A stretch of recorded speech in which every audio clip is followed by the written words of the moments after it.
A todas y a todos a este seminario interdisciplinario de análisis de coyuntura y perspectiva social y la unidad de género de la Facultad de Ciencias Políticas y Sociales de la UNAM. El día de hoy vamos a analizar un tema muy importante, no solamente para la educación universitaria, sino también de nuestra facultad. El tema, transversalizando la perspectiva de género en la educación universitaria, la experiencia de la UNAM y de la unidad de género en la Facultad de Ciencias Políticas y Sociales.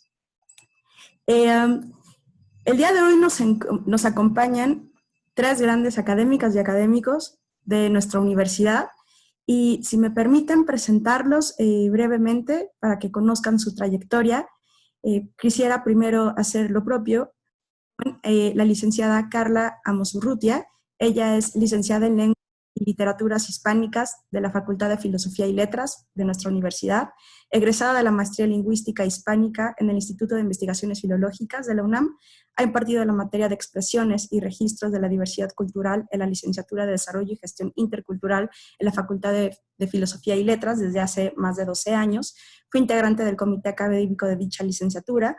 Es organizadora de las jornadas feministas semestrales en la Facultad de Filosofía y Letras, donde se abordan problemáticas de las mujeres en nuestro contexto social desde la perspectiva de los diferentes feminismos.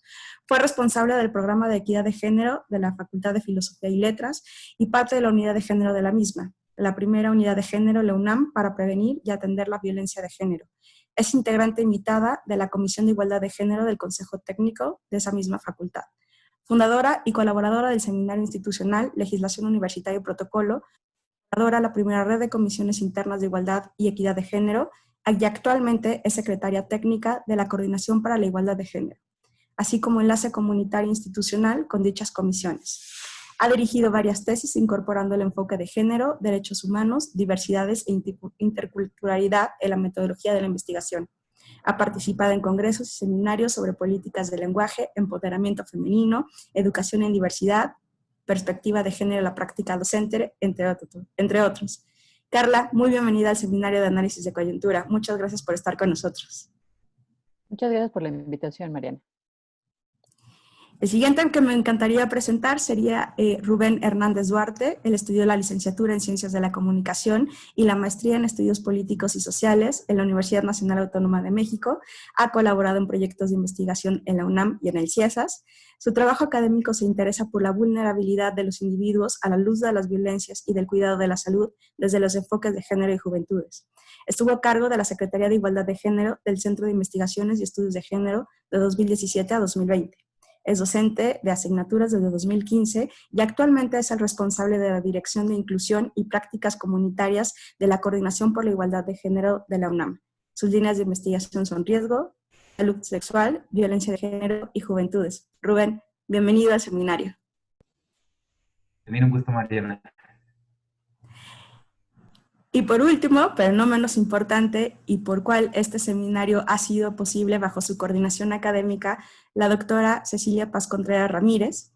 Ella es doctora en Ciencias Políticas y Sociales del programa de doctorado de la Facultad de Ciencias Políticas y Sociales de la UNAM, maestra en Gobierno y Asuntos Públicos por la misma facultad, magíster en Gobierno y Gerencia Pública con especialidad en Políticas Públicas del Instituto de Asuntos Públicos de la Universidad de Chile y licenciada en Trabajo Social por la Universidad Católica del Chile. Su trabajo vinculado a los temas de género y políticas públicas inició en Chile en 2007 durante el primer gobierno de la presidenta Michelle Bachelet, liderando una de las iniciales comisiones institucionales de género en el Consejo de Cultura y las Artes, a través de la elaboración de directrices que transversalicen la perspectiva de género en la política cultural y en la institución. Sus líneas de investigación en el ámbito académico son violencia de género, género y políticas públicas, la perspectiva de género en las políticas públicas, transversalización de la perspectiva de género, estadísticas de género e indicadores de género, presupuestos públicos con perspectiva de género, mujeres y pobreza, desigualdad, políticas sociales, programas de transferencias monetarias condicionadas en América Latina, políticas sociales con enfoque de derechos humanos. En la actualidad, desde febrero de 2020, se desempeña como secretaria técnica de la Unidad de Género de la Facultad de Ciencias Políticas y Sociales de nuestra Casa de Estudios, en el cual desarrolla un plan para la transversalización de la perspectiva de género en la facultad a partir de 3 ejes. Primero, vida libre y de violencia Vida Libre de Violencia en la Facultad de Ciencias Políticas y Sociales. El segundo, Programa de Capacitación y Formación en Perspectiva de Género. El tercero, la Coordinación y Vinculación. Y la cuarta, las autonomías de las mujeres de la Facultad de Ciencias Políticas y Sociales. Pues, como verán, tenemos una mesa de lujo y ahora le doy la palabra a mi querida doctora Cecilia Paz. Por favor, Cecilia. Gracias, Mariana. Muchas gracias. Agradezco mucho a la doctora Mariana Aparicio y a todo su equipo que coordinan este seminario, análisis de coyuntura y perspectiva social, y por supuesto agradecer también la participación de Rubén y de Carla, que nos acompañan de la Coordinación de Igualdad de Género de la UNAM, para esta plática que vamos a tener en torno a la transversalización de la perspectiva de género en la educación universitaria, en las instituciones de educación universitaria. Voy a dividir mi presentación en dos partes. La primera es un poco más introductoria, un poco más conceptual, analizando esta idea de la transversalidad, de la transversalización de la perspectiva de género en la educación universitaria, y posteriormente, luego de que Rubén y Carla nos puedan exponer un poco la experiencia del trabajo que se está realizando desde la Coordinación de Igualdad y de la experiencia también previa que tanto Rubén como Carla tienen de todo el trabajo que han realizado durante años en los temas de género, nos puedan dar un panorama respecto de cómo estamos ahora trabajando en la universidad, para posteriormente yo cerrar con el proyecto, porque la experiencia lleva poquito tiempo, la unidad de género, pero sí hay todo un proceso previo, ¿no? Pero un poco exponer el proyecto de la unidad de género de nuestra facultad. Entonces voy a iniciar con esta presentación previa, que como dije es un poco más conceptual. ¿Sí se ve? Sí. ¿Sí, no? Ok. Vamos a poner... Ajá. Ok. Entonces, bueno, para iniciar esta conversación, este análisis, voy a poner algunas preguntas guías, ¿no? Que tienen que ver con la transversalización de la perspectiva de género. Algunas preguntas que van a guiar nuestro análisis, que nos van a hacer reflexionar al respecto, y que vamos a ir respondiendo seguramente a través de las presentaciones que haga Rubén, que haga Carla, y también en algunos de los elementos que yo voy a plantear, ¿no? ¿Qué entendemos por transversalizar la perspectiva de género en las instituciones de educación superior? ¿Qué es lo que permite afirmar que dicha perspectiva se ha incorporado en la UNAM, en la facultad, en las distintas escuelas, entidades, etcétera? ¿Cómo esto se puede medir? ¿Cómo se puede evaluar? ¿Cómo lo podemos, cierto, palpar en estricto rigor, ¿no? ¿Han sido consideradas las necesidades e intereses de hombres y mujeres al momento de hacer los planes, programas y proyectos de nuestra institución, de la UNAM, en el plan que tiene la UNAM, en la planeación que realiza nuestra universidad, y también las planeaciones que realizamos a nivel local, nuestras entidades, escuelas, facultades? ¿En la legislación universitaria hay evidencia explícita hacia hombres y mujeres? ¿Cuál es la representación de las mujeres en los órganos de decisión de la universidad? ¿Los presupuestos universitarios han sido elaborados con perspectiva de género? ¿La información presentada por las dependencias en los documentos e informes oficiales está desagregada por sexo? Estas son algunas preguntas guías que se vinculan con el tema de la transversalidad de la perspectiva de género en la educación superior, y que van complementando y nos van dando cierta guía para poder hacernos estos cuestionamientos y comprender entonces esta visión integral al respecto en torno a la transversalidad.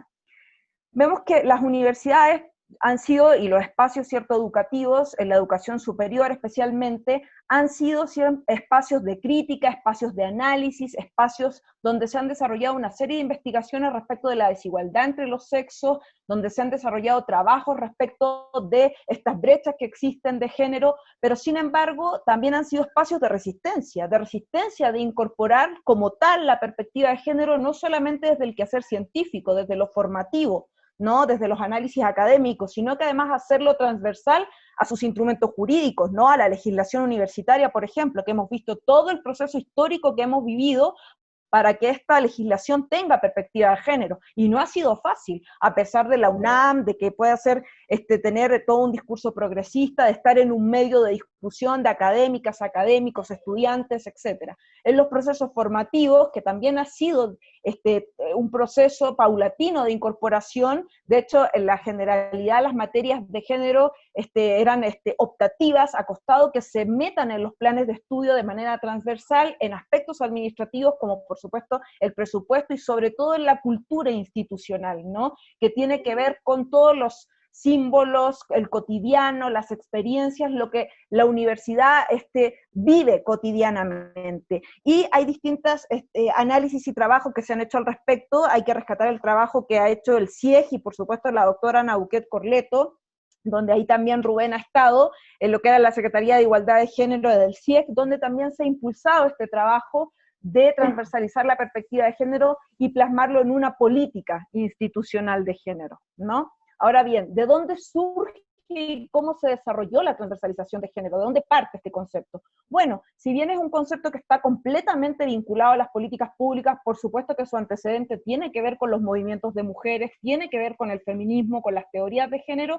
y de ahí su vinculación con las políticas de igualdad, ¿no? Y pasar luego de estas políticas de igualdad entre los sexos al mainstreaming de género, ¿no? Que es también cómo entendemos la transversalidad, y en este proceso de institucionalización de las políticas de igualdad de género. Cabe señalar que este proceso de transversalidad también ha tenido un proceso y una lucha histórica de mujeres, ciertos feministas que han estado en espacios institucionales, en gobierno y también en las universidades, por supuesto, donde han dado batalla y pugnado porque esta perspectiva sea transversal al trabajo, a la cultura institucional de las instituciones de educación superior. Y podríamos también, no voy a profundizar, pero podríamos hacer también, y sería muy bueno hacer un poco de historia al respecto, ir haciendo un recorrido de cómo han sido estos procesos de transversalización en las instituciones de educación superior. En el caso también de la UNAM, tenemos una línea ahí de tiempo de cómo ha sido este proceso, que pues en algunos puntos dice, bueno, desde el 92 cuando parte el PUEG, pero es mucho antes también, ha habido trabajos, ha habido mujeres pioneras. En nuestra misma facultad no podemos olvidar que una de las primeras cátedras, asignaturas de género que se dieron fue en la Facultad de Ciencias Políticas y la dio la IDEFOPA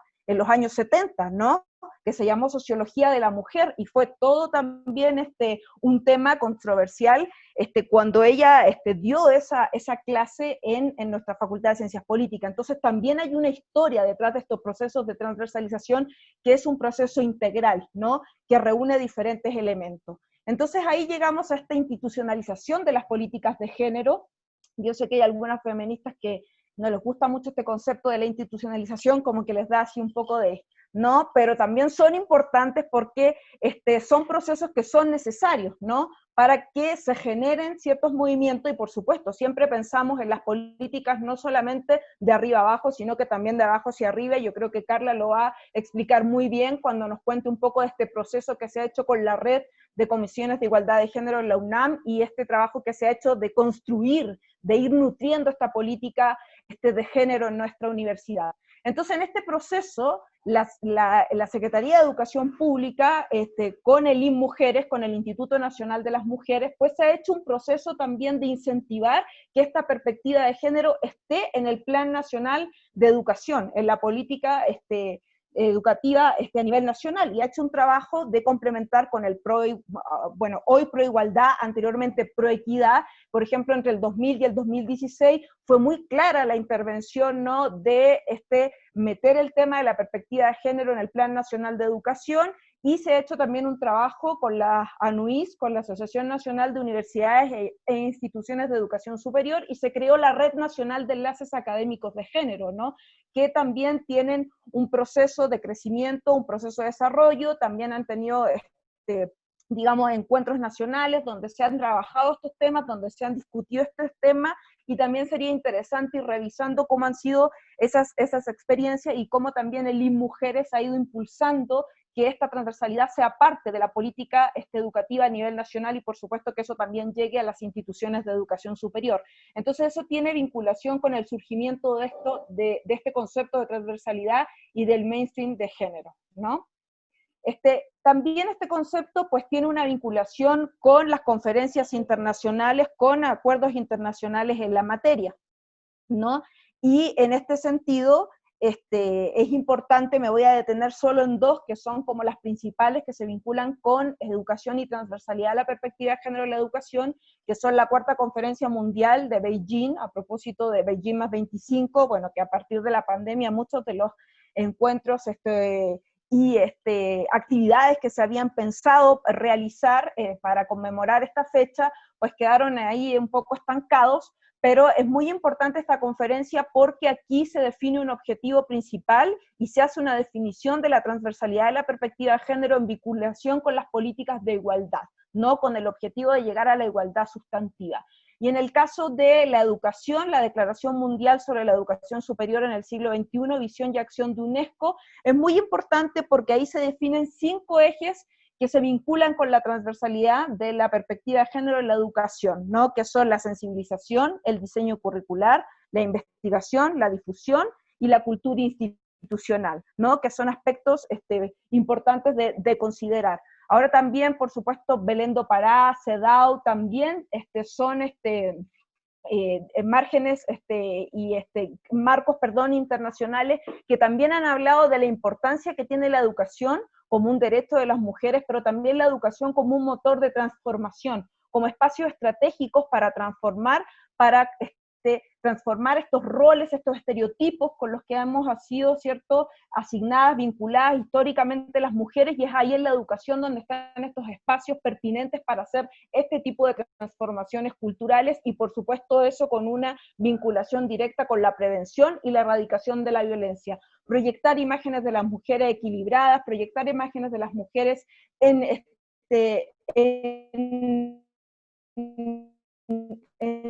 sinergia con sus pares, los hombres,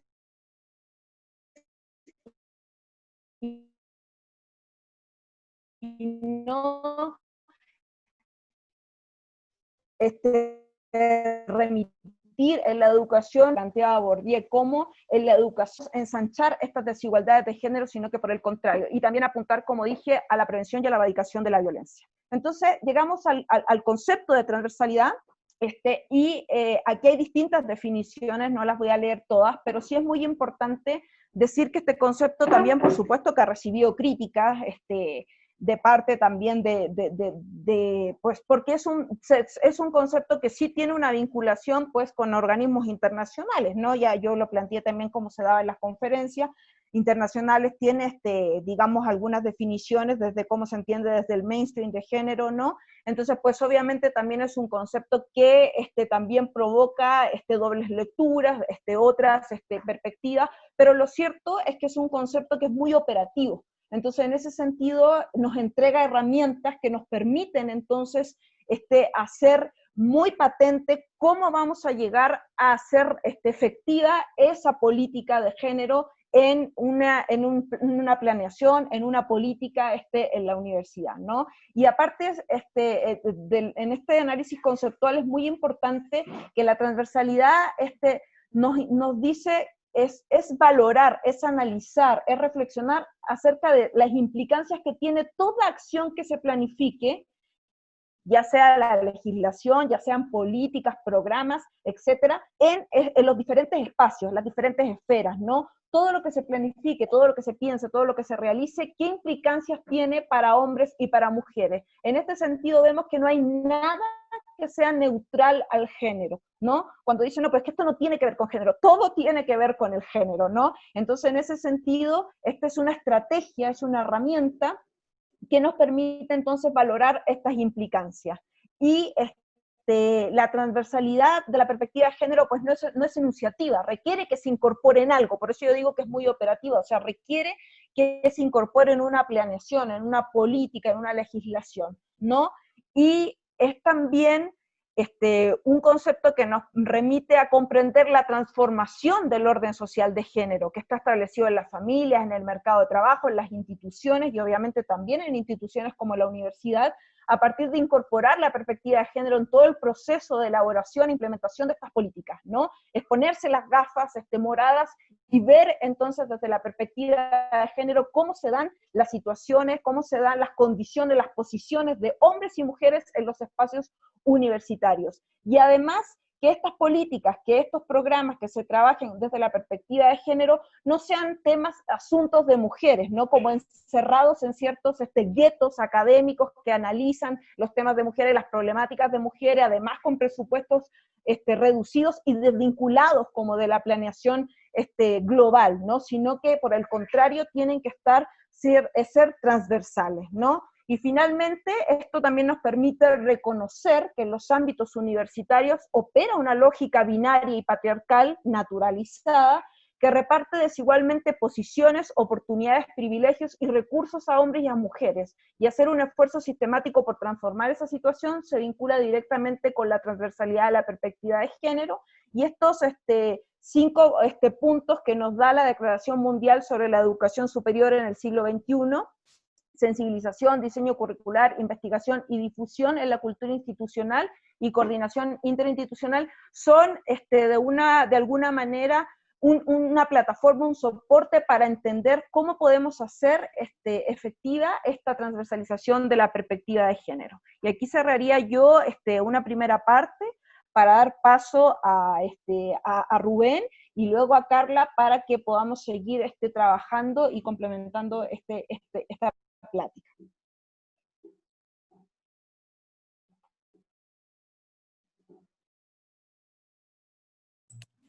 Muchas gracias, Cecilia. Rubén, por favor, adelante. Perfecto, con mucho gusto, Mariana, también gracias, Cecilia. Y bueno, antes de compartir mi presentación, quisiera yo hacer una pequeña declaración de principios. Yo soy 100% polacas y estudié la licenciatura y estudié la maestría en esta facultad a la que le debo mucho. Así que es la primera vez que me invitan. He andado en muchas facultades, escuelas, bachilleratos de la universidad. Es la primera vez que me invitan. Siento mucha responsabilidad de hablar, pero al mismo tiempo quería yo decir algo que nunca he dicho en un espacio público académico, y es que yo recuerdo que hace 12 años cuando entré a esta facultad a estudiar, desde los primeros días de clases, atestigué muchas situaciones de discriminación y de violencia que le pasaron a mis compañeras. A mí también me pasaron cosas porque yo me ubico en una posición sexo disidente dentro del orden de género. Eh, y hace 2 años no dije nada. Y hace 2 años yo no sabía mucho de feminismo ni de posicionamientos antipatriarcales. Y cuando una vez leía a Audre Lorde decir que el silencio no nos salvará, pues me hizo mucho sentido. Y pues véanme aquí 12 años después, después de haber guardado silencio en el momento en el que no tenía que haberlo hecho, pero pues tampoco tenía muchas herramientas ni muchas categorías para saber cómo posicionarme frente a esas realidades. Y creo que sin duda estamos en un momento importante para dejar de guardar silencio desde los diferentes lugares en los que nos ubicamos, ¿no? En este entramado de género que pues sabemos que es un entramado que produce desigualdad y asimetrías, ¿no? Así que me da mucho gusto estar con ustedes. Desde ahí quisiera hablar para que tampoco parezca que haya neutralidad desde la forma en la que hablo. Y también decirles, es el último preámbulo que hago y ya empiezo a hacer la presentación, que algo que aprendí en la Facultad de Ciencias Políticas y Sociales fue a construir un pensamiento crítico, ¿no? Y el pensamiento crítico tiene estos dos lados, ¿no? Porque por un lado produce una suerte de posicionamiento frente a lo que entendemos como exógeno, a la realidad social que vemos fuera de nuestro punto de ubicación, pero la crítica que yo aprendí desde el pensamiento de las ciencias políticas y sociales fue, y bueno, y después con el feminismo y con los posicionamientos también sexodisidentes, fue a hacer un ejercicio autocrítico. Y este esfuerzo autocrítico no es solamente hacia nuestro lugar individual, sino también el lugar social en el que nos ubicamos. Así que yo creo que no le hace ningún daño a la Facultad de Ciencias Políticas ni a la universidad hablar de sus problemas. Al contrario, creo que es responsable, creo que es importante hacerlo. Y bueno, desde ahí es que quiero enunciar la presentación que hago hoy. Voy a compartir la pantalla en este momento.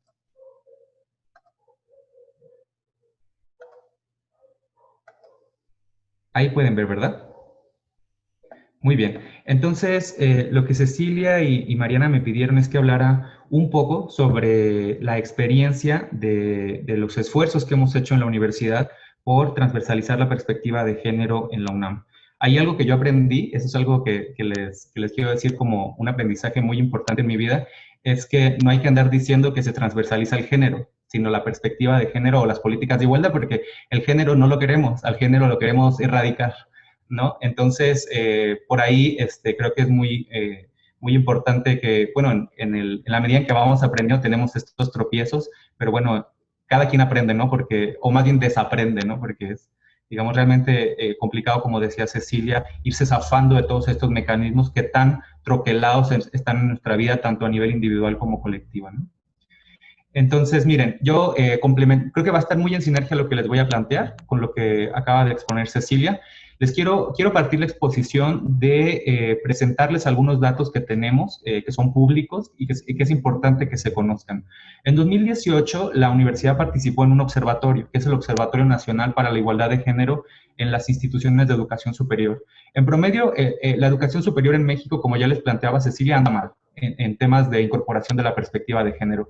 Andamos más o menos hablando de 1.5 en escala del 0 al 5 en el avance solamente de las políticas. No estamos hablando de cómo impactan y cómo beneficia eso a las comunidades, solamente de cómo las universidades, las instituciones de educación superior han avanzado en la materia. Esto para algunas personas, para algunos enfoques críticos de derechos humanos, constituye ya una amenaza de las propias instituciones de educación superior a garantizar el derecho humano a las personas a la vida libre de violencia, a la vida libre de discriminación y muy potencialmente también al derecho a la educación y al trabajo, porque cuando se violentan los derechos a la vida libre de violencia, a la no discriminación, pues muy potencialmente, y lo sabemos, también se amenazan otros derechos. Y eso es lo grave de que las universidades no trabajen en la materia. Entonces, la universidad, nuestra universidad, quiero decirles que con todo y los problemas que tiene, es una de las universidades más avanzadas en el país en los temas de incorporación de la perspectiva de género. Pero hay que hacer un matiz, y este matiz va a coincidir con lo que planteaba Cecilia, porque digamos, a nivel de lo que se conoce como la transversalización de la perspectiva de género, yo quisiera proponer dos lentes de análisis que vienen de también los aprendizajes que yo he ido adquiriendo y construyendo también en mi paso en la universidad, muy de cerca del trabajo de Ana Boquet, sin duda, que es una de mis maestras, pero sí decirles que hay que reconocer dos vetas de análisis. Por un lado, la institucionalización y por otro lado, la transversalización.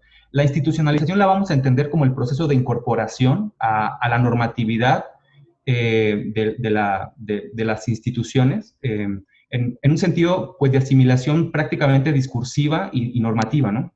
Y cuando hablamos ya de la transversalización, nos vamos a referir a cómo esas políticas institucionalizadas o enunciadas en la normatividad cobran realidad en las estructuras y en los espacios que constituyen a estas instituciones, es decir, cómo bajan a todo su andamiaje institucional. En la UNAM tenemos más de 100 entidades académicas y más de 60 dependencias. Entonces, la UNAM tiene que pensar su transversalidad en términos de esa complejidad institucional. Por ejemplo, cuando hablamos del Colegio de México, que es una institución hermana, y hablamos de la transversalidad, no recuerdo bien cuántos colegios tienen, pero creo que en total son como 500 personas. Eso no significa que no tengan que transversalizar, sin embargo, su desafío de transversalidad es distinto al desafío que tiene la universidad, donde hay casi 500,000 de almas, ¿no? Y cuerpas, ¿no? Entonces, creo que es muy importante que tomemos en cuenta esas complejidades a la hora de hablar de transversalidad. Como pueden ver aquí en la lámina, la UNAM en 2018 reportó un 78.6% de avance en la institucionalización. Sin embargo, en transversalidad, si se fijan, el avance es bien bajito, ¿no? En comparación de la institucionalización. No sé si lo alcanzan a ver porque está chiquito, pero miren, aquí aparece que la transversalidad en 2018 era de 20%. O sea que habíamos logrado avanzar mucho en lo normativo y en lo estructural, a nivel central más bien, pero no lo suficiente a nivel de las entidades y dependencias. Y lo que ven aquí en este lado derecho es los ejes que mide la transversalidad, porque así como decía Cecilia, no podemos hablar del éxito de las políticas de igualdad solamente con con índices de distribución por sexo, por ejemplo, en la matrícula, sino hay que pensar en la calidad y en la forma como eso aterriza en diferentes derechos y en diferentes dinámicas de las universidades, ¿no? Entonces, por ejemplo, aquí tenemos legislación, corresponsabilidad, estadísticas, lenguaje, sensibilización, estudios de género y no violencia. A ustedes tal vez les va a saltar un poco que la universidad donde va más avanzada es en atención a la violencia, porque ahí tiene un 3.8 en escala del 0 al 5, pero eso lo podemos platicar más adelante, porque estamos hablando solamente en este momento de cómo se han diseñado mecanismos específicos para atender a nivel central y a nivel transversal en los diferentes espacios, ¿no? Y si se fijan, en 2018 la gran ausencia de la universidad era la corresponsabilidad, y con esto voy a pasar a la siguiente lámina, solamente diciendo que pues yo coincido mucho con las teorías feministas y en materia de estudios de género, que hablan de que la base de la desigualdad social es la que produce las violencias, ¿no? De hecho, una teórica muy importante, Vicky Schultz, que habla sobre el hostigamiento en las instituciones, incluidas las instituciones de educación superior, dice que los espacios donde hay una asimetría y una desigualdad marcada en la base son los campos de cultivo para la violencia, ¿no? Entonces, por eso es importante pensar desde un enfoque integral a la igualdad. Ahora, muy bien, les quiero plantear algunos datos para también encuadrar la presentación. ¿Cómo van las brechas de género en la UNAM, no? Si vemos desde una panorámica ampliada, o sea, desde una panorámica desde lo general, pues podemos ver que en el caso de la matrícula de la población de licenciatura, pues la brecha, digamos, si no hacemos matices, diríamos que se cerró, ¿no?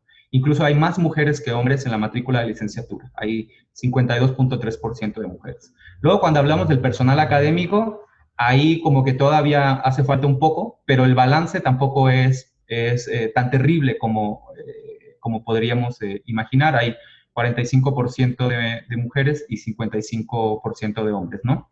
Y en el personal administrativo, pues hay un equilibrio bastante considerable de 49.7, si lo redondeamos, pues prácticamente 50-50, ¿no?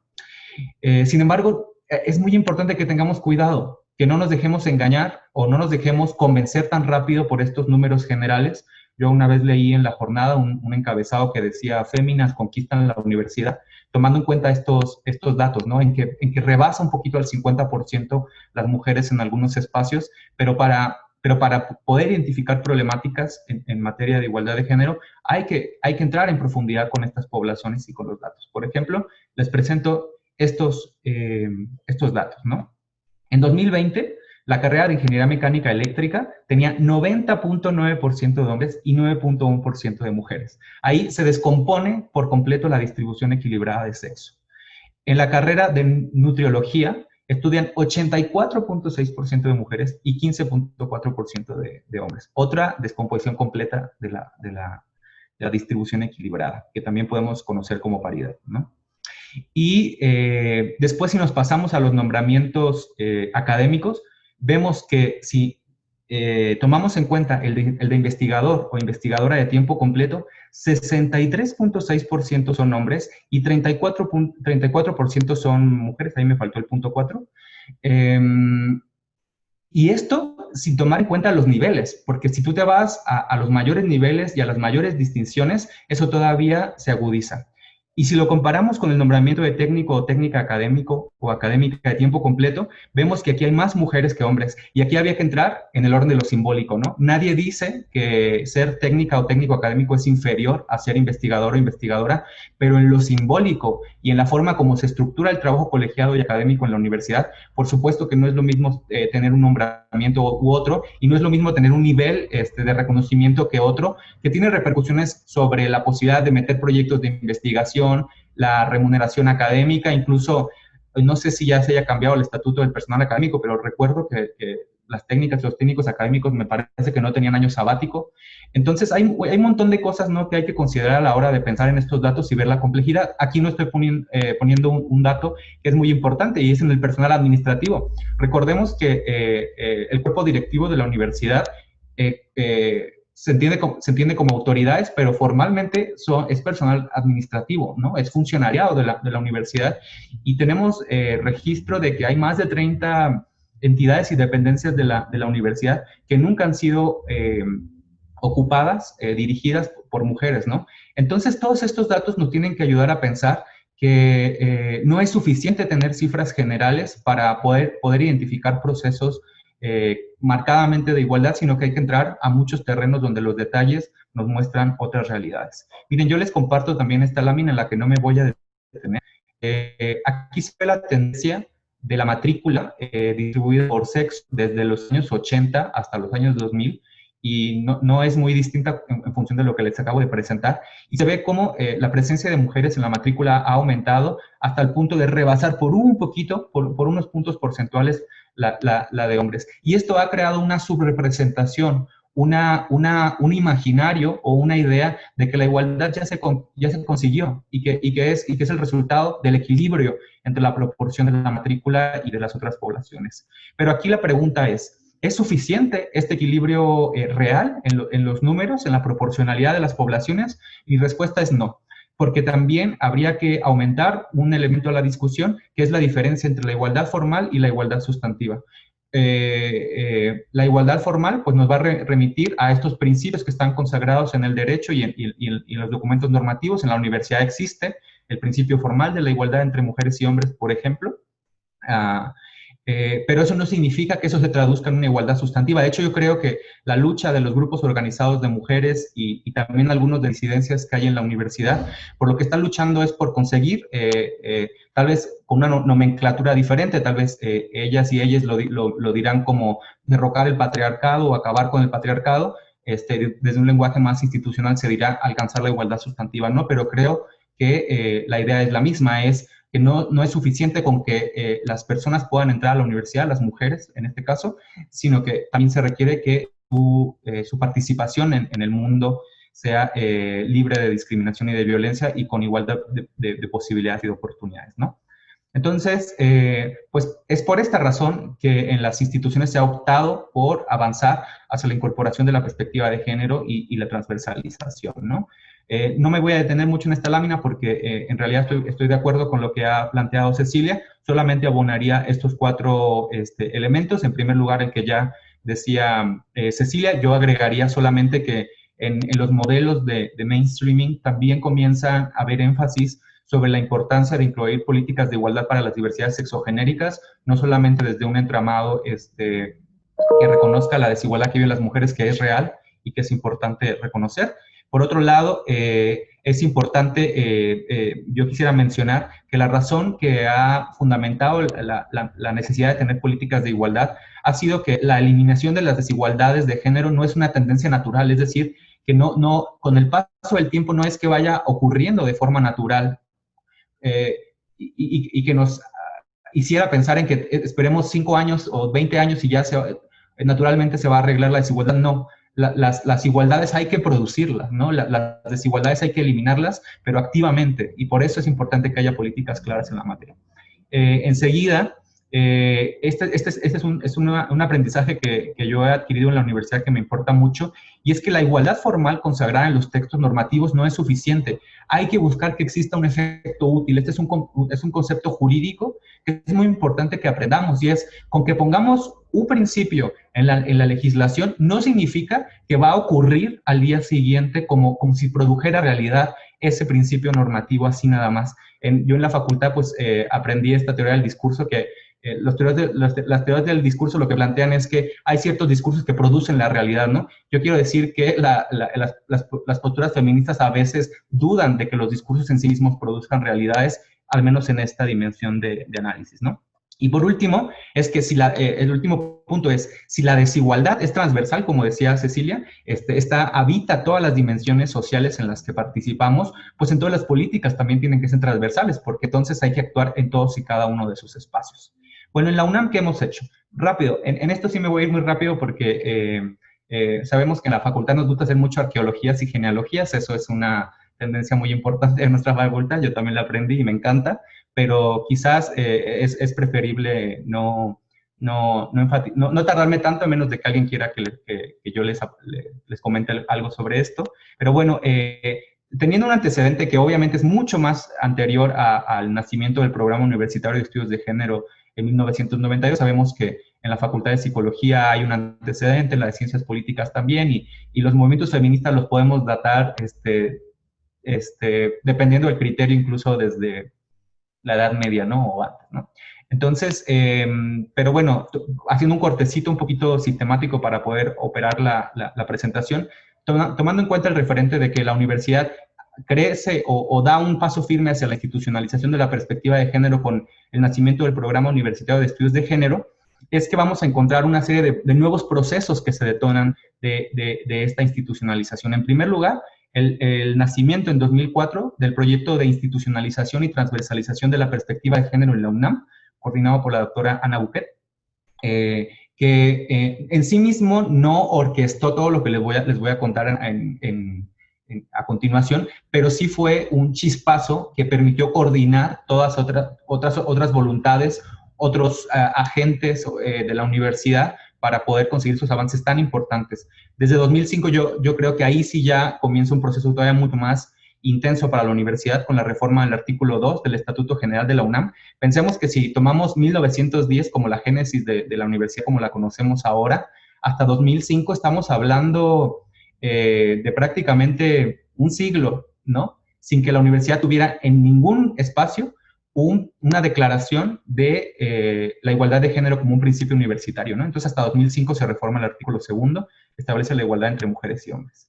En 2010 se crea, a raíz de esa modificación, se crea la Comisión Especial de Equidad de Género en el Consejo Universitario, estructura fundamental de la universidad. En 2013, y fíjense cómo se va encadenando todo, ¿no? Porque en 2013 se publican los lineamientos generales para la igualdad de género en la UNAM, que son un documento que elaboró la Comisión Especial de Equidad de Género en colaboración con este proyecto que les conté. Y en 2018 también otra vez la Comisión Especial emite el documento básico para el fortalecimiento de la política institucional de género de la UNAM, que es el primer documento en el que se refiere a la creación de comisiones internas para la igualdad de género. ¿Qué problemáticas? Creo que me faltan dos diapositivas para terminar, pero les quiero plantear rápidamente qué problemáticas se han considerado en nuestra universidad como importantes de atender a partir de nuestros posicionamientos y nuestros aprendizajes en materia de transversalización de la perspectiva de género. En primer lugar, que tenemos que tener diagnósticos integrales. No hace falta, no es suficiente con la numeralia. Hay que tener diagnósticos integrales que incluyan la percepción de las personas. Hicimos una encuesta en a finales de 2019, o sea, con datos que todavía podemos utilizar como significativos, y cerca de la mitad de las mujeres en nuestra universidad reportan haber vivido situaciones que configuran violencia de género o discriminación, ¿no? Entonces, ¿eso qué significa? Que si no tomamos en cuenta estos datos vivenciales, experienciales, entonces vamos a suponer que todo está en orden, ¿no? En segundo lugar, la importancia de la incorporación de la perspectiva de género en planes y programas de estudio y la eliminación de sesgos en la producción de conocimiento. Es decir, no solamente pensar en que haya asignaturas obligatorias en la currícula, sino también en que las áreas de investigación que no dan docencia, sino que hacen investigación, piensen sistemáticamente sus sesgos de género. Después, la educación para la igualdad en todas las poblaciones, es decir, que no haya nadie que ingrese a la universidad, aunque no sea de la población estudiantil, que no pase por cursos o actividades de sensibilización en materia de igualdad de género, porque eso no se hace sistemáticamente en la universidad. Después, cerrar brechas en áreas segregadas, ya les conté algunos casos, pero hay muchos más en la universidad. Romper el techo de cristal, que habla también de la dificultad de las mujeres para acceder a los niveles más altos, tanto en lo académico como en lo administrativo. Después, consolidar políticas de corresponsabilidad de cuidados. ¿Se acuerdan que les mostré que la universidad es donde ha avanzado menos? Y esta época, la época de coronavirus y de confinamiento, nos hace pensar muchísimo en cómo la falta de políticas de cuidados para nuestra comunidad impacta de una forma muy grave y aceleradora o agudizadora de las desigualdades preexistentes, ¿no? Les quiero dar solo un ejemplo muy rápido. En la revista Nature, el mes pasado se publicó un estudio que muestra que las mujeres académicas que tienen hijas menores de 5 años son las que reportan un impacto mucho mayor por el confinamiento, con reducciones de más de 40% en el tiempo dedicado a la investigación, que eso el año que viene en los reportes de rendimiento académico, ahí es donde va a pesar si las universidades y las instituciones no tomamos una postura clara frente a los cuidados, ¿no? Después tenemos la falta de consolidar un lenguaje incluyente y no sexista. A mí me sorprende que en esta universidad todavía en las bienvenidas se diga bienvenidos. ¿Por qué no podemos decir les damos la bienvenida a las personas? ¿Por qué tenemos que decirle bienvenidos a poblaciones donde además hay más de 50% de mujeres? Esto a mí me sorprende mucho. Después, también me sorprende, aquí hay académicas, me imagino, me sorprende, o sea, yo soy una persona no binaria y tengo otros problemas, pero me sorprende mucho que a las mujeres en su credencial de trabajo de la universidad les pongan trabajador, o sea, yo realmente eso no puedo. Y después tenemos prevenir y eliminar cualquier forma de discriminación por motivos de género, esto incluyendo, como les decía, a las mujeres, pero también a las diversidades sexogenéricas que tienen su buena parte o tenemos nuestra buena parte de discriminación y de dificultades.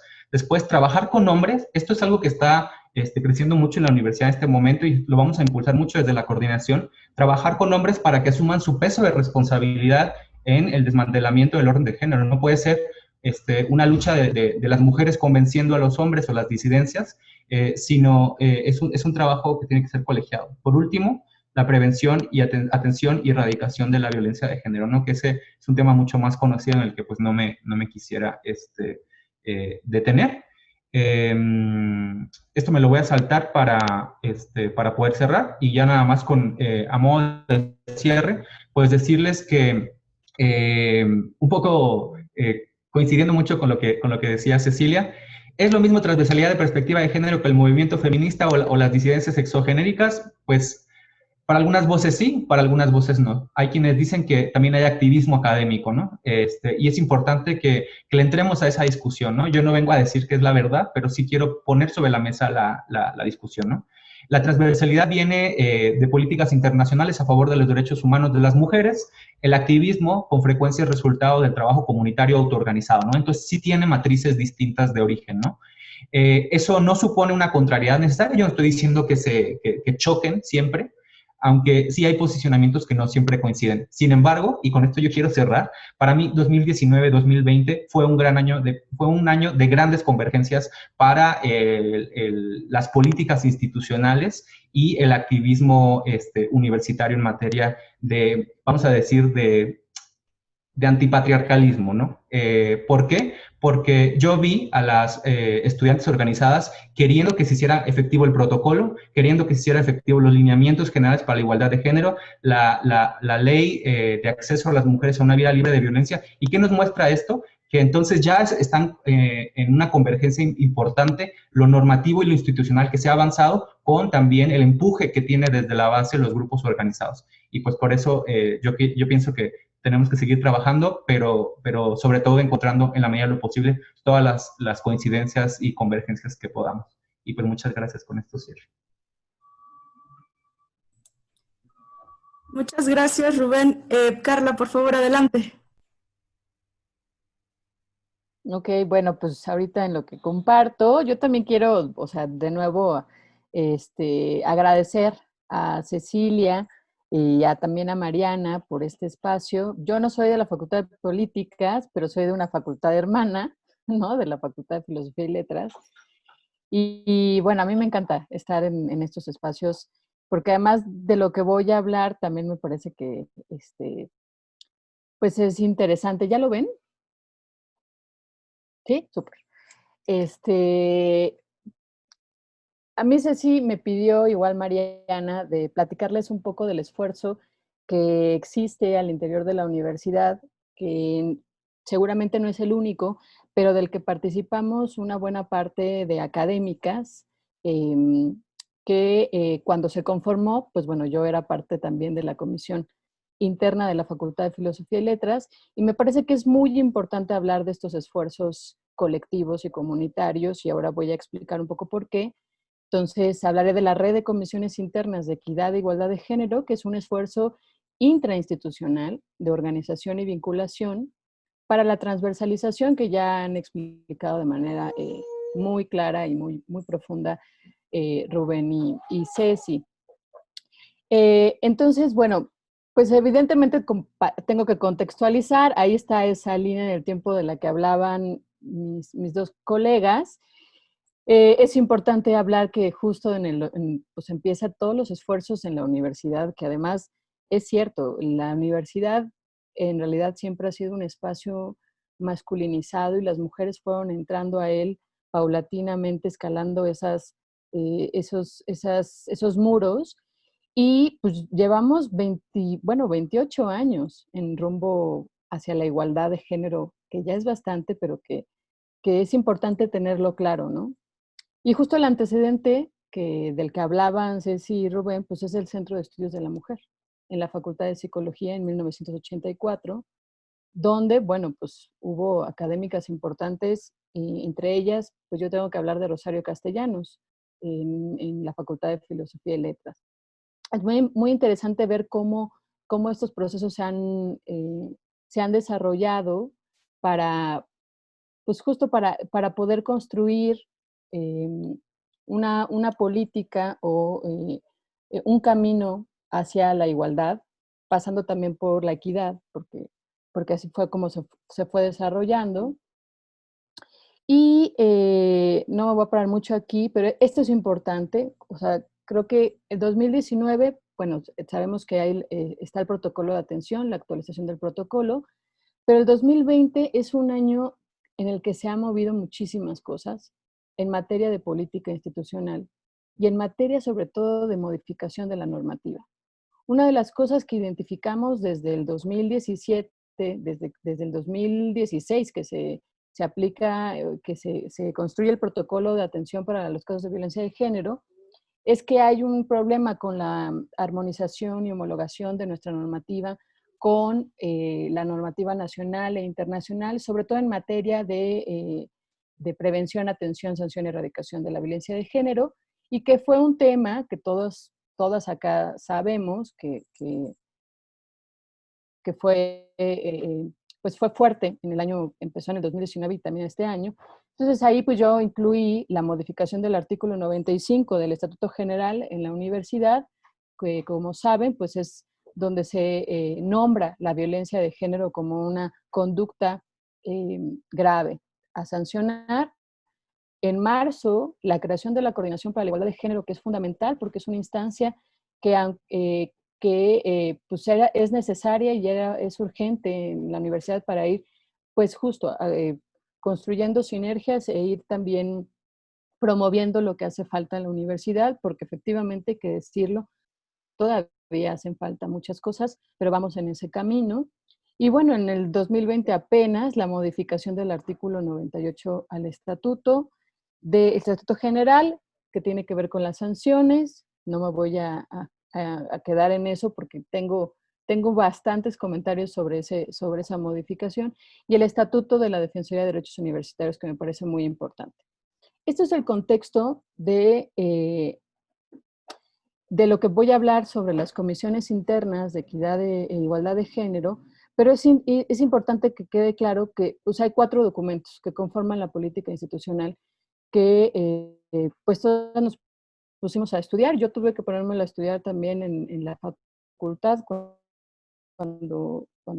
empecé a trabajar en la unidad de género, para poder entender cómo la universidad ha construido esta política institucional y sobre qué base y cómo aplicarla, que eso fue una de las cuestiones que un poco unió o fue un punto que generó acuerdo en las comisiones internas, cómo aplicar los lineamientos para la igualdad de género, el acuerdo rectoral por el que se establecen políticas institucionales para la prevención, atención, sanción y erradicación de la violencia, el propio protocolo, cómo conocerlo, cómo saber sobre los procedimientos administrativos al interior de la universidad, que debo de decirlo, pero es que el derecho administrativo de la universidad es complejo y requiere también un conocimiento especializado. Y el documento básico para el fortalecimiento de la política institucional de género de la UNAM, que fue promovido por la Comisión Especial de Equidad de Género, porque en este está justo lo que comentaba Rubén, se habla de las comisiones internas, que en ese momento se llamaban de equidad de género, y dice a la letra, les puse ahí de manera literal lo que dice, la cita textual, que dice, para seguir avanzando en el proceso de institucionalización de la perspectiva de género en las políticas, programas, en la vida cotidiana de la comunidad universitaria, dadas sus características plurales y la magnitud de nuestra casa de estudios, se recomienda crear comisiones internas de equidad de género en las distintas entidades académicas y dependencias universitarias que coadyuven la implementación de las políticas promovidas por la Comisión Especial. El objetivo fundamental, impulsar la política institucional al interior de las entidades y dependencias. Pero la pregunta, la gran pregunta, cuando yo formaba parte de esa comisión en la facultad en el 2017, era ¿cómo? ¿No? ¿Cómo hacerle para poder bajar toda esta política, traducirla al interior de las comunidades y poder de verdad lograr el objetivo fundamental, que es construir o transversalizar la perspectiva de género en todos los niveles de la vida universitaria? Tengo que decir que el contexto que impulsó la creación de la red de las comisiones internas de equidad e igualdad de género fue el contexto de las tomas de las mujeres organizadas en la universidad y tengo que mencionar de manera especial la Facultad de Filosofía y Letras, que de alguna manera detonó los movimientos en otras facultades, claro, todas con sus particularidades y con sus necesidades específicas, y que no son menores, pero bueno, en la Facultad de Filosofía fue de alguna manera la que también puso en la mesa esta armonización del Estatuto General y de otra normativa. Y la convocatoria que surge, una primera convocatoria de la Comisión de Igualdad y Equidad de Género del Instituto de Investigaciones Jurídicas, para construir un espacio de escucha. Aquí debo decir que esa comisión hizo una investigación sobre cómo poder comunicarse con las otras comisiones. Sabían que existían, pero pensó que buscando en cada una de las entidades y dependencias se encontrarían pues una agenda para poder comunicarnos y podernos sentar y platicar sobre el contexto político coyuntural que estábamos viviendo en ese momento. Y la gran sorpresa de mi colega Guadalupe Salmorán fue que no encontró absolutamente ningún dato que pudiera encontrarse con las otras comisiones o con las colegas que conformaban estas comisiones. Y entonces pues empezó a buscar, empezó a como enlazar. Fue un trabajo de vinculación interesante, porque ahí descubrimos un punto que de repente le hace falta a la universidad, y es construir los puentes de vinculación y enlace, que hasta este momento pareciera que existían, pero nunca fueron viables, nunca fueron presentes. Entonces, bueno, nos sentamos un grupo de comisiones internas, más bien de personas que participaban en las comisiones, ¿no? que nos interesaba este trabajo de vinculación, y empezamos a preguntarnos, pues, quiénes éramos, ¿no? ¿Qué funciones teníamos? ¿Quiénes las conformaban? ¿Qué acciones habían hecho frente al contexto que vivíamos? ¿Cómo atendían la violencia por razones de género? Ojo, esto es bien interesante. ¿Y qué instancia nos respaldaba institucionalmente? Muy pocas personas en las comisiones sabían que existía la Comisión Especial de Equidad de Género del Consejo Universitario, y muy pocas pues también conocían estos documentos que pues de alguna manera dan o permiten darle construir el eje de acción para poder llegar a la transversalidad de la que han hablado ya Ceci y Rubén. Y creo que esto es muy importante. Las comisiones, dentro de sus localidades y en sus comunidades, ya tenían diagnósticos empíricos comunitarios de la problemática en materia de género. Eso es fundamental, porque en ningún momento la institución tenía la posibilidad de ver cuáles eran nuestras problemáticas desde el ras del piso. Y las comisiones, con todos sus tropiezos en su estructura, en sus funciones, lograron hacer de manera casi instintiva, pues poder escuchar a su comunidad y poder verter en ellas pues esas problemáticas. Entonces, esa es una potencialidad que tienen las comisiones internas, que ahora la coordinación identifica, lo tiene muy claro, y que antes ya también, ahora voy a hablar del encuentro, fue fundamental para poder construir ya esta sinergia y este enlace directo. Entonces, bueno, después de esta coyuntura política que tenía que explicar para que se entienda de dónde proviene esta necesidad de organización, pues bueno, el encuentro de comisiones internas que organizó la Comisión Especial de Equidad de Género del Consejo Universitario y el CIEG, donde estuvo Rubén, y que fue necesario, era urgente, urgentísimo. Fíjense cuánto tiempo hubo entre que se impulsa el documento básico de fortalecimiento hasta enero, que nos logran juntar a las comisiones internas para poder platicar sobre las experiencias y entonces empezar a homologar un poco la estructura, dejar claras las funciones y cómo hacerle, cómo acompañarlas, cómo ayudarlas. Entonces, la iniciativa de la red de comisiones inició con un pronunciamiento en febrero. Ese encuentro nos ayudó para también encontrar a otras comisiones e identificar pues, un montón de similitudes, ¿no? Que nos hacían estar muy próximas, que a pesar de que unas eran de las escuelas, de las facultades, las de los institutos o la de los centros también tenían las mismas problemáticas, pero no sabían cómo poder pues impulsar acciones para poder contrarrestar esas problemáticas.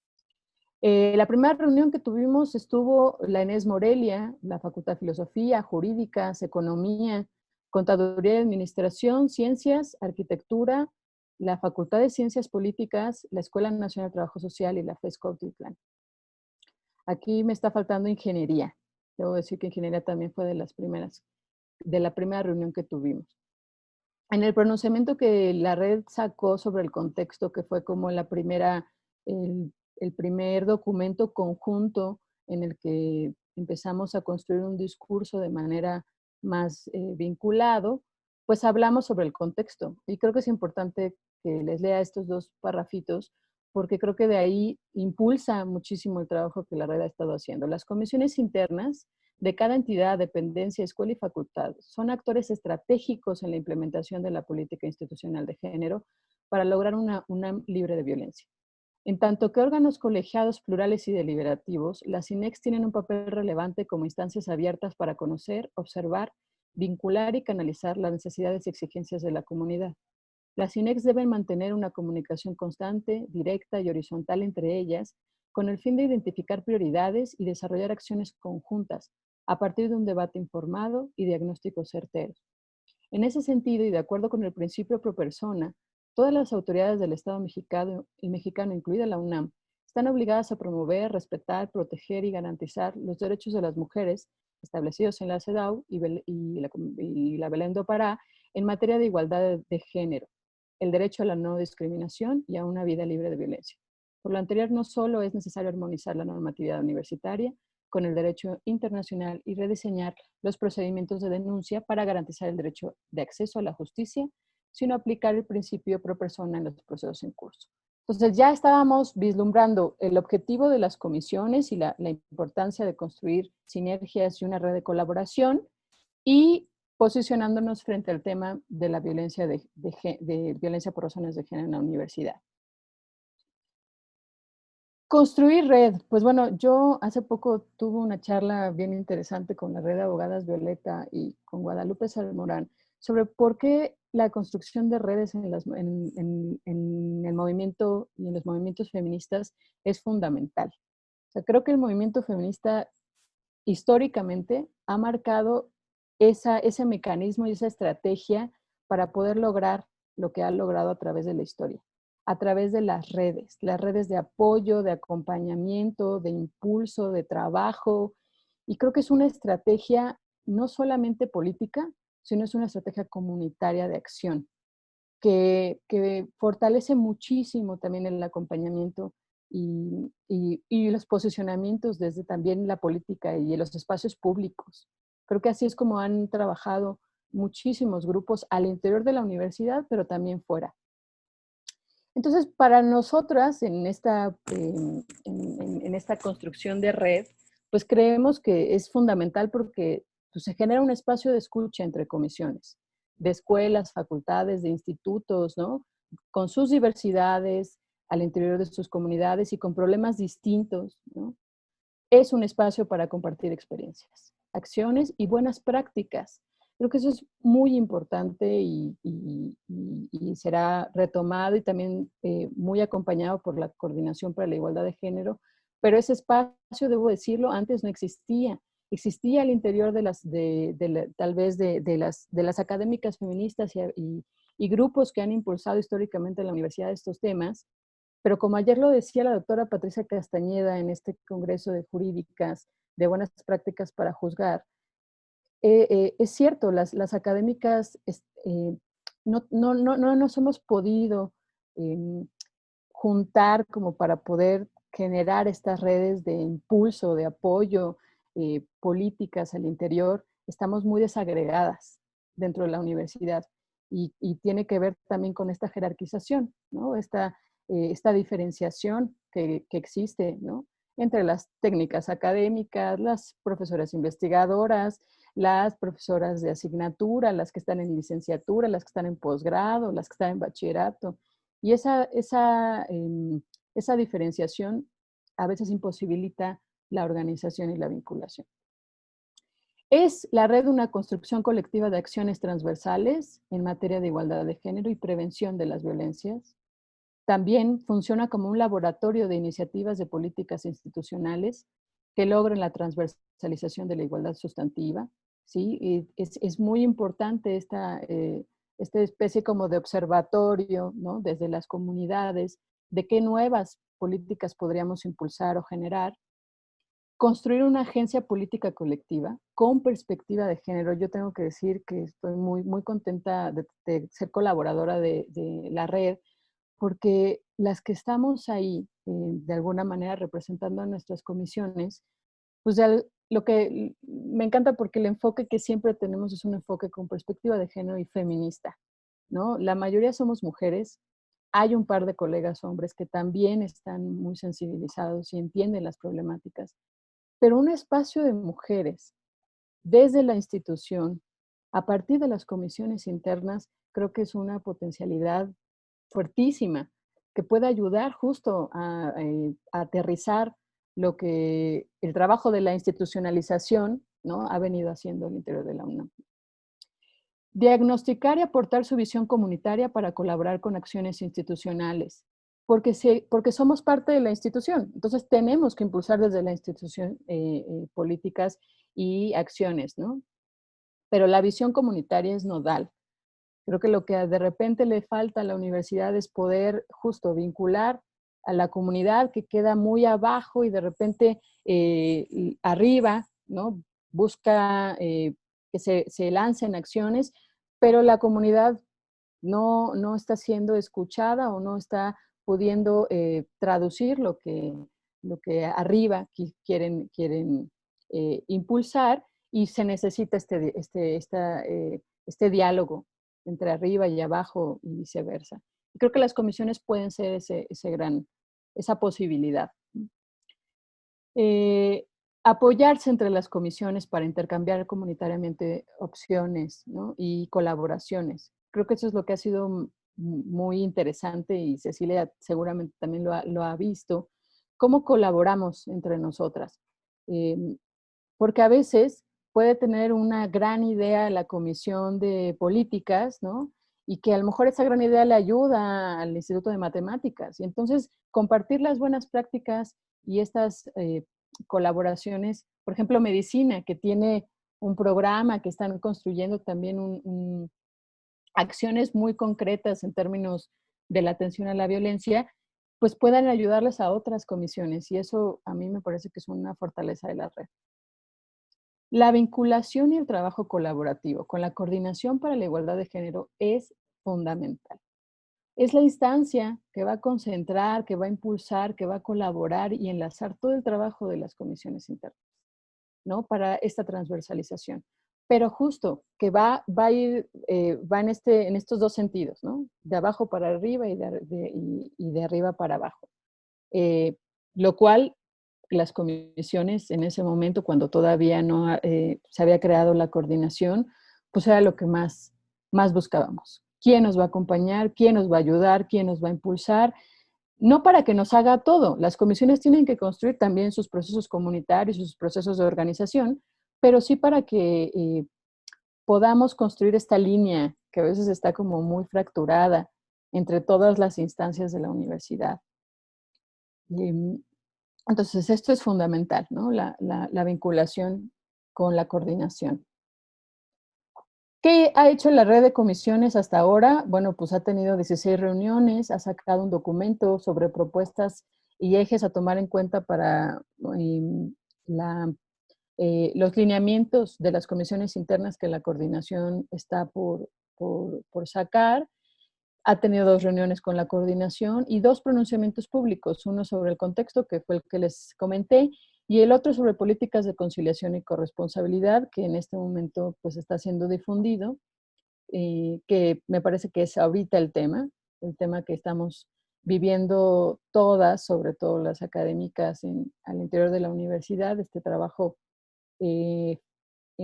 familiar y de trabajo fuera de la casa, pero esta conciliación está siendo muy complicada y va a mermar no solamente en los números de lo que representa el trabajo de investigación y docencia en la universidad, sino en las trayectorias personales de las académicas y en su vida profesional.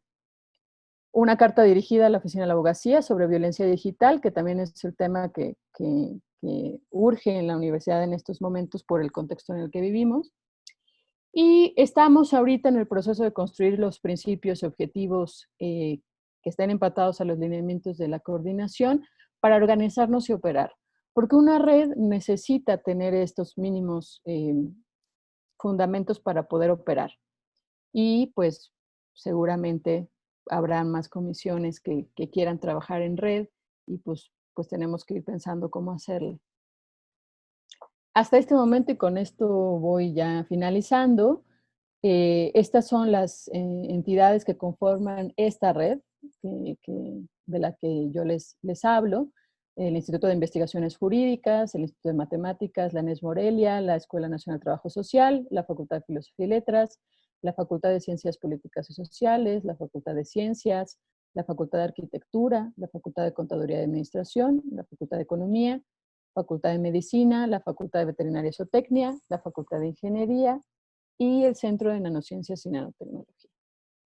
Somos, pues ahorita este grupo y pues seguimos, sigue trabajando la red y creo que es un muy interesante ejercicio de participación activa. Y pues con esto termino, porque pues creo que la imagen dice más que 1000 palabras, o sea, la construcción de estas redes tiene que ver con el apoyo mutuo, ¿no? Y el impulso feminista que también dentro de la universidad ha existido históricamente y que nos toca seguir trabajando para hacerlo. Hasta ahí la dejo y pues muchas gracias y vamos a la parte de las preguntas, ¿no? Y el conversatorio. Muchísimas gracias, Carla. Pues nos han dejado mucho que pensar. Sin duda, la universidad tiene muchos avances, pero también muchos retos. Yo, antes de darle la palabra a la doctora Cecilia, pues voy a invitarlos para que nos envíen sus preguntas por el chat y a quienes nos sigan en Facebook Live también, si tienen alguna pregunta o comentario, por favor, háganos llegar saber, por favor. Doctora Cecilia, adelante. Gracias, Mariana. Gracias. Agradecer a Rubén y a Carla por sus presentaciones. Creo que han sido muy completas y se han justamente integrado como casi sin querer, fuimos haciendo una cadena y complementando nuestras presentaciones, entonces me parece que estuvo muy bien. Y ahora yo voy a ser muy breve en esta segunda parte para dar paso precisamente a las preguntas, para que abramos este espacio de plática, aunque sea de manera virtual, para presentar una experiencia de transversalidad de la perspectiva de género. Como bien dijo Rubén, a mí también, yo siempre lo repito, lo que se transversaliza es la perspectiva de género, no el género. También, luego ya me cansé de decirlo tantas veces porque siempre yo lo decía, ¿no? Y entonces creo que esta es una experiencia, la de la unidad de género de la Facultad de Ciencias Políticas y Sociales, este proyecto más bien que está iniciando, pero que también tiene un precedente, porque hay un trabajo de años en la facultad también en materia de género, y que es muy importante reconocer. Entonces, me voy a ir rápidamente.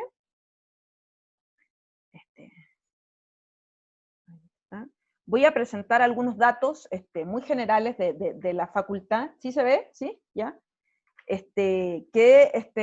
Son parte de un diagnóstico, de un primer saque, podríamos decir, una primera línea de base que tiene la facultad, de un diagnóstico que no está publicado, solamente estábamos justamente en los resultados preliminares cuando se vino esta situación de pandemia, el confinamiento, y entonces pues todavía no se ha podido socializar y publicar como nosotros la facultad queríamos, con toda la comunidad universitaria también, para abrir el debate. Y como digo, es una línea base, sienta un primer precedente, porque como bien dijo Carla también, de una u otra manera todas las facultades, escuelas han ido haciendo estos diagnósticos, análisis situacionales, un trabajo empírico, recogiendo a través de la experiencia, de las vivencias, un poco cómo es la situación respecto de violencia, respecto de las desigualdades, respecto de, digamos, las distintas dimensiones de análisis en materia de género, ¿no?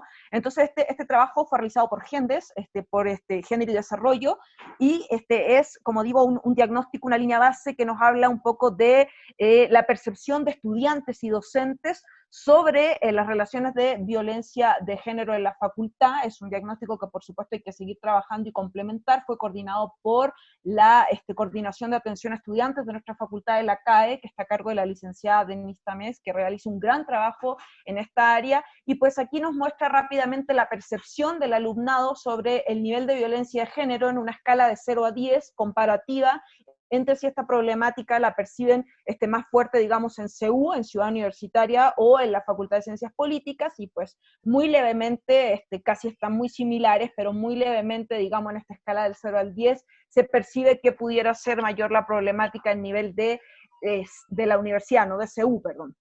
Y también aquí está una percepción del profesorado, de la planta docente, ¿no?, sobre el nivel de igualdad de género, ¿no? Cómo se ve también, ahí hay que señalar las distintas categorías que tenemos en el profesorado, que también es algo en lo que profundiza este diagnóstico, pero acá solamente voy a dar algunas láminas gráficas para efectos de hacerlo más rápido también.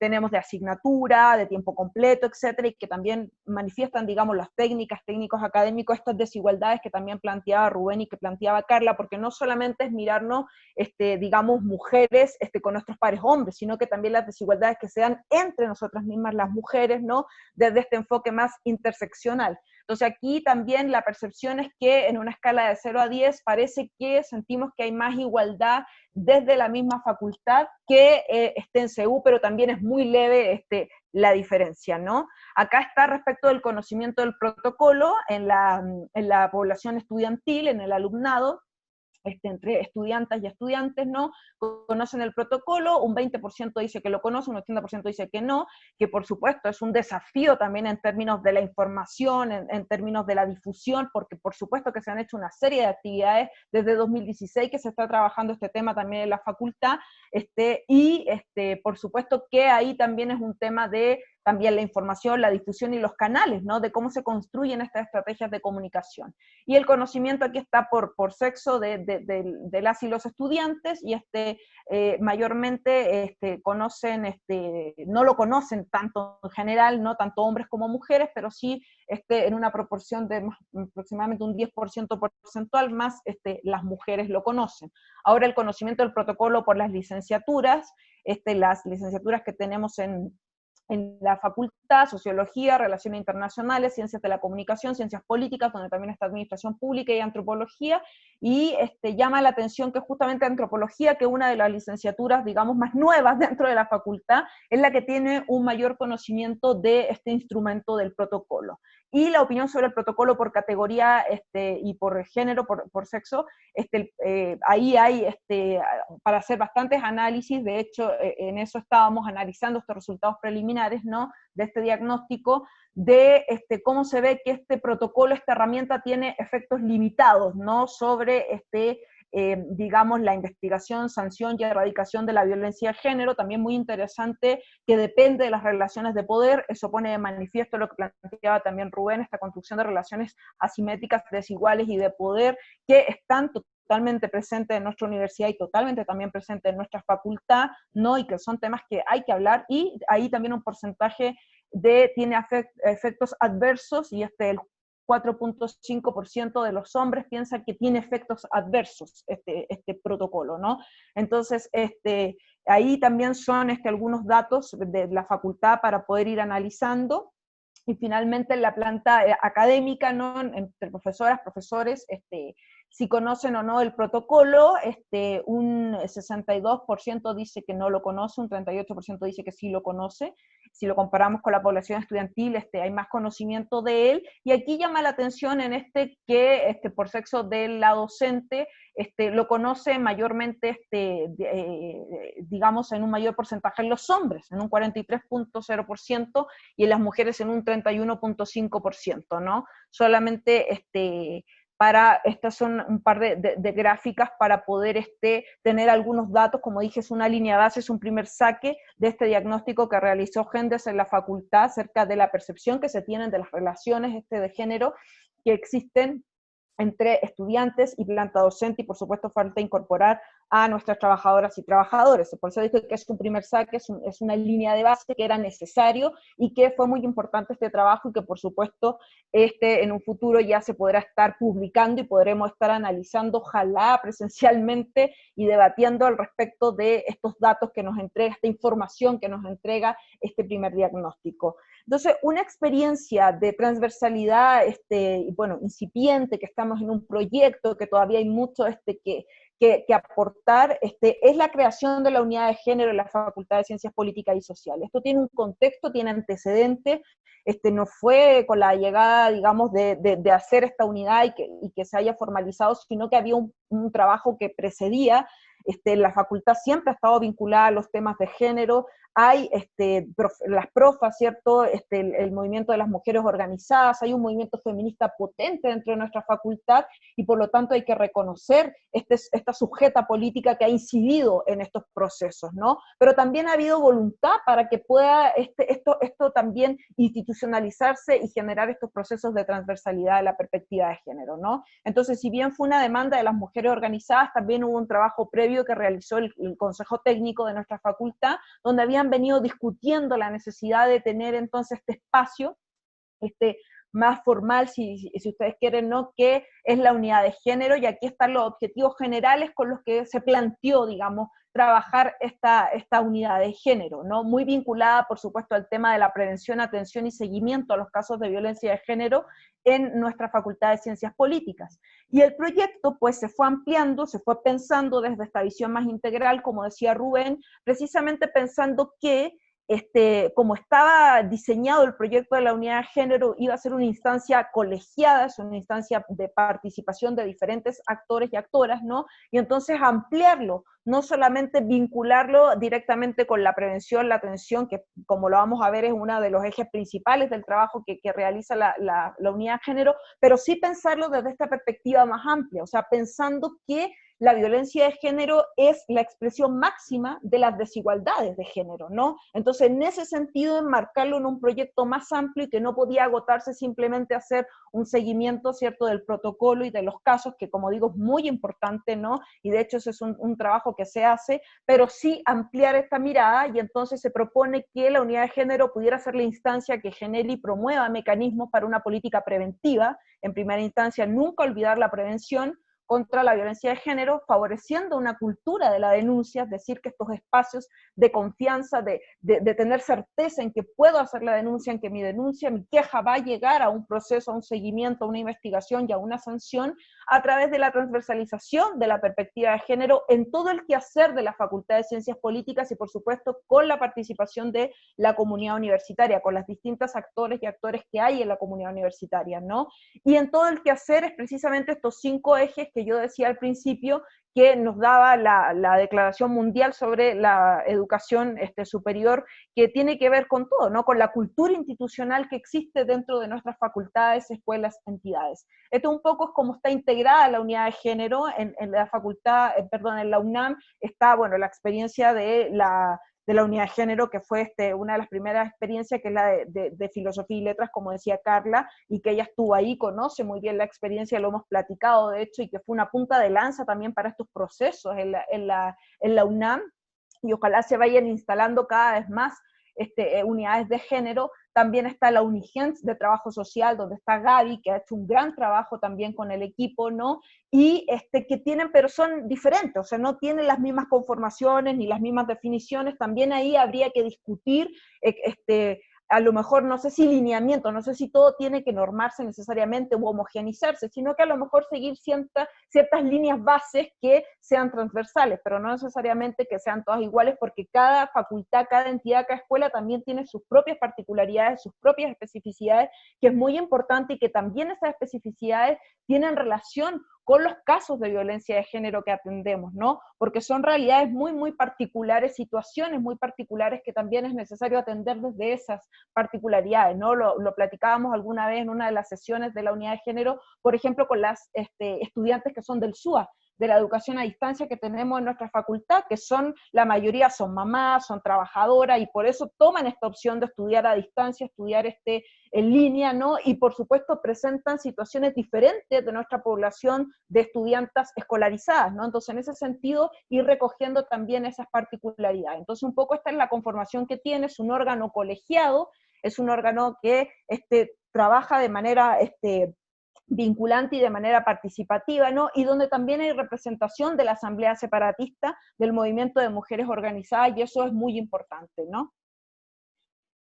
Aquí hay un esquema general de la propuesta de la unidad de género, que es el plan de igualdad de género de la Facultad de Ciencias Políticas y Sociales, ¿no? Que fue un poco esta idea también para diferenciar, como decía Rubén, la parte de institucionalizar estas políticas y la parte de la transversalidad, que es como la herramienta en el fondo que le da movimiento a estas políticas en materia de igualdad. Entonces, pues, ese fue un poco el nombre que trabajamos, el plan de igualdad de género que va a tener nuestra Facultad de Ciencias Políticas, y entonces cómo va a trabajar los distintos, digamos, ejes programáticos, y cómo entonces se va también vincular. Entonces aquí, por supuesto, tenemos un marco jurídico que nos da este marco, la legislación obviamente a nivel nacional y la legislación a nivel internacional, los marcos también de la legislación universitaria, ¿no? El marco conceptual, donde tenemos, por supuesto, la igualdad sustantiva, que es la igualdad de jure y de facto, que es el objetivo al que queremos llegar,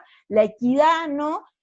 Y la transversalidad como una herramienta, digamos, principal. Y acá están las rutas de vinculación, tanto de manera interna, dentro de la Facultad de Ciencias Políticas, y por supuesto la vinculación con la UNAM, con las distintas instancias de la universidad, y por supuesto también externas, ¿no? Que también es importante mantener ese tipo de vinculaciones.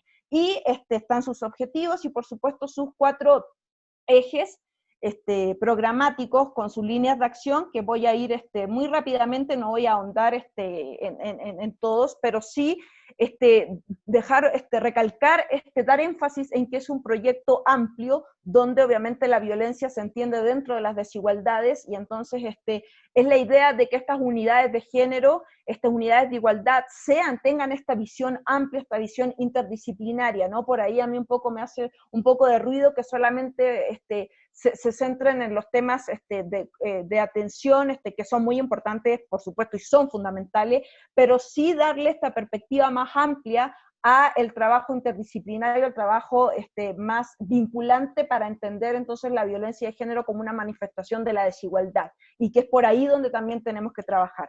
Entonces, un primer eje y fundamental es vida libre de violencia en nuestra facultad, la Facultad de Ciencias Políticas, y acá, por supuesto, están las líneas de acción. No me voy a detener, pero sí mencionar que estamos trabajando un modelo de atención e intervención muy de la mano con la unidad jurídica especializada. Nosotros como facultad contamos con Rosalba Cruz Martínez, que es la abogada que, bueno, estaba de NAD, que ahora pasó a ser la Defensoría, ¿no? Y que había sido ha sido asignada para trabajar los casos de violencia que se presenten en nuestra facultad, y hemos hecho un muy buen trabajo. Yo he aprendido muchísimo con ella, es un trabajo mancomunado que vamos haciendo, y hemos ido definiendo también algunos puntos de estas particularidades que se dan en los casos de violencia en nuestra facultad, ¿no? Y por supuesto considerando los principios fundamentales, el de la debida diligencia, que creo que engloba a los demás también, y por supuesto considerando la legislación nacional, internacional y por supuesto la universitaria, ¿no? Y ahí es muy importante que se ha hecho este trabajo, esta atención, este seguimiento puntual a los casos, donde primero la unidad de género es un primer contacto, es un primer respondiente cuando se acercan profesoras, estudiantas, porque debo decir que son las principales denunciantes. Sí, también he tenido casos este año de compañeros de la diversidad sexual, ¿no? Donde también se presentan estos casos de violencia de género, de discriminación, y entonces es un primer contacto, un primer acercamiento de contención, de orientación, para luego hacer este proceso de trabajo con Rosalba, que es la abogada y que por supuesto ve la parte del proceso normativo que debe seguir, pero siempre con el acompañamiento y un trabajo muy, muy vinculado. Y por supuesto un trabajo en una política preventiva, de cultura de la denuncia, como yo decía, este primer saque que hicimos con el diagnóstico, esta línea base, que por supuesto hay que profundizar, que por supuesto hay que complementar, porque nos interesa conocer la posición y la condición de las mujeres en la Facultad de Ciencias Políticas y Sociales para lograr estos espacios libres de violencia, ¿no?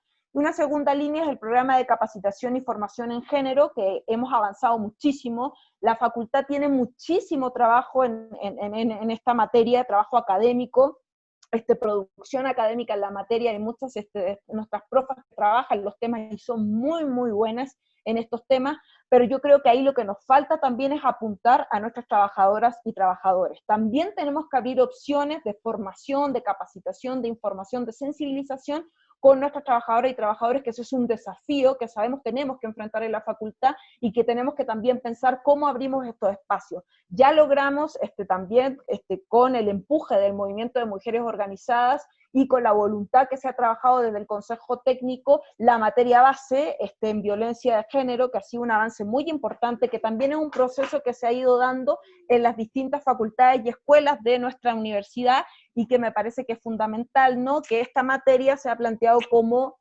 optativa, pero que va a llegar a ser obligatoria. Ese es un proceso que también estamos viendo, que esa es la idea, y que sea transversal a todas nuestras licenciaturas, ¿no? Un poco ahí lo comentaba yo, creo, un día con Carlos, y le decía que es genial que nosotros, cuando hubiésemos hecho nuestra licenciatura, hubiésemos tenido esta materia base transversal que tiene que ver con los valores, con la formación, en este caso que es violencias de género, ¿no? Y que fue un trabajo muy colegiado, donde las profas de verdad y las estudiantas también del movimiento y las que también participan, fue un trabajo muy, muy rico, donde yo aprendí muchísimo, y entonces creo que ahí lo que falta es abrir estos espacios también, como dije, a trabajadoras, trabajadores, y por supuesto también incentivar, trabajar este ejercicio de la docencia con perspectiva de género. Ya lo decía Rubén, el lenguaje incluyente y no sexista, seguimos hablando siempre en el masculino, en el genérico, y eso es algo que también debemos ir cambiando, y que eso tiene que ver también con el ejercicio de la docencia con perspectiva de género, ¿no? Y fortalecer también las áreas de investigación, pensar también en nuestros perfiles de las y los estudiantes y las vinculaciones que podemos hacer en esa línea. La línea de vinculación y coordinación es muy importante porque plantea un trabajo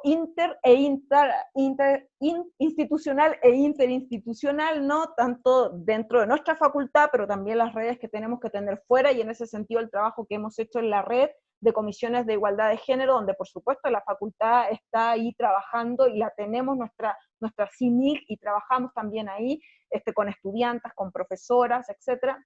Estamos también ahí definiendo un plan de trabajo que tenga esta vinculación con este plan de igualdad que hemos planteado para la Facultad de Ciencias Políticas. Entonces ahí están estas vinculaciones y estas coordinaciones, ¿no? Que es muy importante también tener esta línea de acción. Y finalmente, las autonomías de las mujeres en la Facultad de Ciencias Políticas y Sociales, donde hablamos de la autonomía física, la autonomía política y la autonomía económica, y es una línea de acción que también pretende así como abrir espacios de debate, de discusión y de generación de productos académicos, también vernos un poco desde nuestra situación, posición y condición. Muy importante, ya lo planteaba Rubén y también Carla, la autonomía económica que se vincula precisamente con la contribución que las mujeres hacemos en la economía, con las brechas de género que todavía persisten y que también son patentes en nuestra facultad y que, como digo, no solamente son con nuestros pares hombres, sino que son también intragénero, ¿no? También desde esta mirada más interseccional de las calidades que tenemos de asignatura, de académicas de tiempo completo, las que son técnicas académicas, etcétera, ¿no?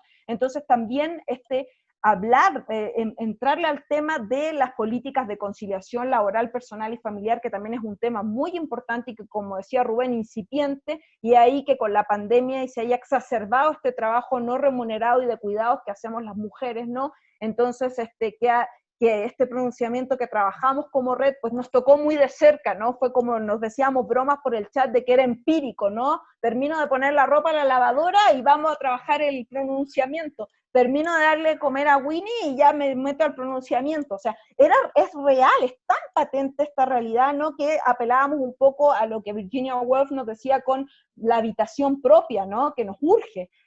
Por el proceso en el que estamos pasando todas y todos frente a la pandemia. Entonces ahí también demuestra esta falta, este empuje que está un poco ausente en las políticas de género de la universidad, avanzar en la conciliación y también en políticas de corresponsabilidad, es decir, esta distribución de tiempos y de roles también. Y la autonomía política, la vinculación de las mujeres, sobre todo recoger esta experiencia del movimiento feminista en la UNAM, de las mujeres organizadas en nuestra facultad, analizar la presencia de mujeres en puestos directivos. Nosotros tenemos, tenemos directora de la Facultad de Ciencias Políticas, hemos tenido 2 solamente mujeres y ahora una tercera que está la directora, ¿cierto?, interina, que también es mujer. La violencia política contra las mujeres, que también ha sido una problemática que se ha ido desarrollando y que de hecho se hizo una reforma ahora hace muy poco a la legislación, y trabajar también en los derechos sexuales y reproductivos de las mujeres, desde la información, desde la investigación también, desde la autonomía física. Y esos son estos 4 ejes programáticos con sus diferentes líneas de acción que hemos definido en este plan de igualdad de género que se está construyendo desde la unidad de género de la Facultad de Ciencias Políticas y donde todas y todos, ¿cierto?, esperamos y tenemos mucho para decir y para contribuir. Y con eso pues cierro y doy paso a los comentarios, sus preguntas, y nuevamente agradecer a Mariana este espacio en el seminario y a Rubén y a Carla por su presentación. Muchísimas gracias, Cecilia. Pues nos han dado algunos comentarios acá. ¿Les parece? Los leo. Liliana Reséndiz nos dice, muchas gracias por estar interesada, por estas interesantes pláticas. No le queda clara la diferencia entre transversalidad, equidad e igualdad de la PEG. ¿Podrían aclarárselo, por favor? Y igual una pregunta más. ¿Existe algún foro permanente digital para compartir ideas, aclarar dudas entre, perdón, es que se me movió, lo siento, aclarar dudas entre las comisiones internas de equidad e igualdad de género de la UNAM? ¿Y en dónde puedo consultar la programación de cursos de capacitación y formación en perspectiva de género y enfoque de los derechos humanos de la Facultad de Ciencias Políticas y Sociales? Son abiertos a toda la comunidad universitaria.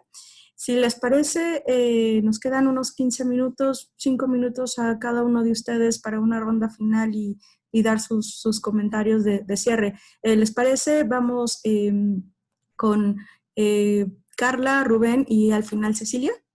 ¿Les parece bien? Por favor, Carla, adelante. Yo voy a decir sobre, bueno, lo que preguntaban sobre el espacio como para platicar y comentar las cuestiones con la red y poder como colaborar también con las comisiones internas. No tenemos un espacio virtual aún, porque justo pues, nos está tocando este contexto y estamos en proceso también de organizarnos y de establecer bien las pautas de comunicación entre nosotras y con otras comisiones y con la comunidad, que creo que es importante que también lo pongamos en la mesa. Pero, sin duda, si tienen alguna aportación o alguna colaboración o alguna pregunta que tenga que ver con las acciones al interior de sus comunidades, bueno, en políticas pues tienen esta comisión maravillosa y tienen la UG, En otras entidades habrá que buscar esa comisión y si no está creada, pues comunicarnos ya directamente también a la coordinación. En la Coordinación para la Igualdad de Género estamos trabajando arduamente Rubén, otra colega Sandra Barranco y yo, para ir acompañando a cada una de las comisiones en su conformación, en su estructura y darles pues justo este acuerpamiento que necesitan para poder lanzarse y que empiecen a trabajar al interior de sus comunidades. Entonces, voy a dejar mi correo en el chat para que también si tienen alguna duda sobre esta red también y quisieran participar a través de sus comisiones, porque a lo mejor hay alguien aquí, alguna colega, algún colega que es parte de su comisión y no sabía que existía la red y a lo mejor podemos construir ahí un vínculo, ¿no? Es importante que deje claro que la red no sale de la Coordinación para la Igualdad de Género. La red es un esfuerzo, es una iniciativa autogestiva, ¿no? De organización. Pero tiene una vinculación muy estrecha con la coordinación, ¿no? Y yo, pues ahora que soy parte de la coordinación, pues funjo como enlace.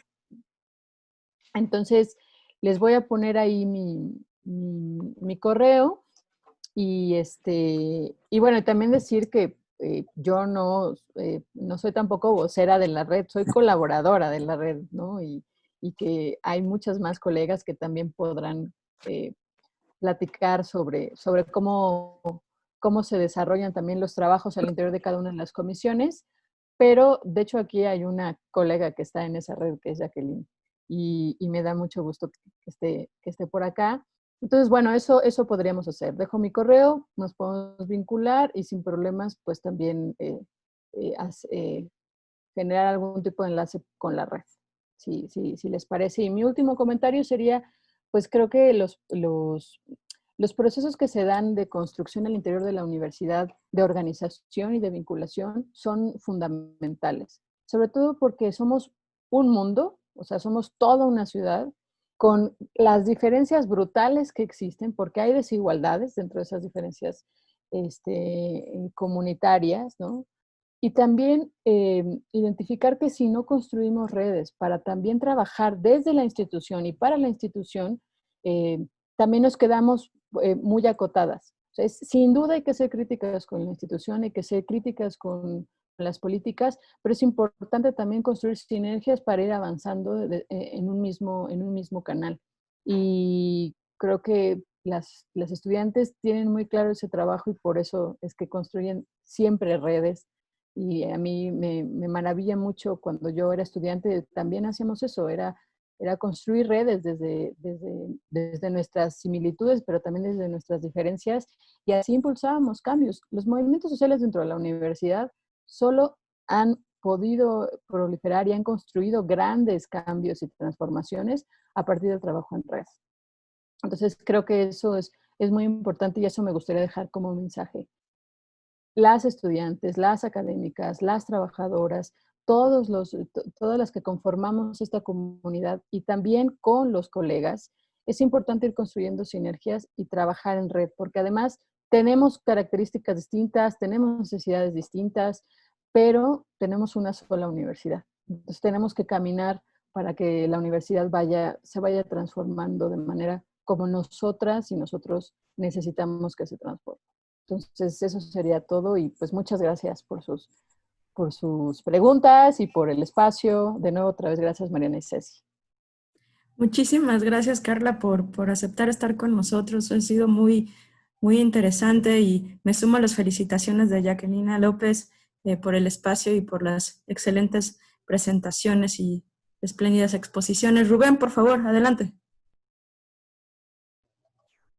Sí, Mariana, con mucho gusto. A mí me gustaría tomar la pregunta de Liliana sobre las diferencias entre transversalidad, igualdad y equidad, a pesar de que es un asunto y un debate todavía abierto y muy profundo que no podría abordar ahora, pero sí puedo hacer un ejercicio de reflexión, pues me gustaría tal vez hacerlo con algunas pequeñas analogías o con algunos pequeños elementos, porque me parece muy valiosa la pregunta que haces, Liliana. Yo partiría del eje de la igualdad sustantiva de género, ¿no? ¿qué es la igualdad de género? La igualdad de género es un derecho humano. Y como derecho humano es exigible y justiciable. Es decir, que las personas podemos reclamar si no se está cumpliendo ese derecho humano, porque así funcionan los derechos humanos, ¿no? A la hora que se le da este reconocimiento a la igualdad de género como un derecho humano, pues nos abre todo este campo de posibilidades. Ahora, hay una serie de, digamos, confusiones y argumentaciones que me parece que hay que precisar sobre el concepto de igualdad de género. Igualdad de género no significa que las personas somos iguales. Significa exactamente lo contrario. Significa que tomando en cuenta nuestras diferencias y esperando que no pesen, pero pues sí pesan las diferencias, el acceso a derechos, el acceso a oportunidades y el acceso a una vida, digamos, con todos los elementos de dignidad que se espera que tengan las personas, pues tienen que garantizarse, ¿no? O sea, el concepto, el principio, el derecho humano de igualdad de género establece eso. Pese a las diferencias, igualdad de oportunidades, igualdad de derechos, igualdad de acceso, ¿no? Igualdad de resultados, igualdad de todo lo que la sociedad podría ofrecerle a una persona, ¿no? Eso es, y no discriminación, ¿no? Que es el otro tema muy importante, ¿no? Entonces, por eso hay que matizar mucho el concepto de igualdad de género, porque en espacios como el nuestro, el de la universidad, muchas veces principios como la meritocracia o la evaluación basada en resultados nos orienta a pensar de una forma un poquito distorsionada el concepto de igualdad de género. Por ejemplo, le pedimos a una persona tener un doctorado antes de los 35 años, ¿no? Entonces, decimos, eso es igualdad de género, ¿no? Porque le estamos pidiendo la misma meta a una mujer, a un hombre y, bueno, una diversidad, ¿no? Sí, porque yo también me gusta hablar en un tema complejo, ¿no? De género. Entonces, pero bueno, cerrémoslo a mujer y hombre, ¿no? 35 años, ¿no?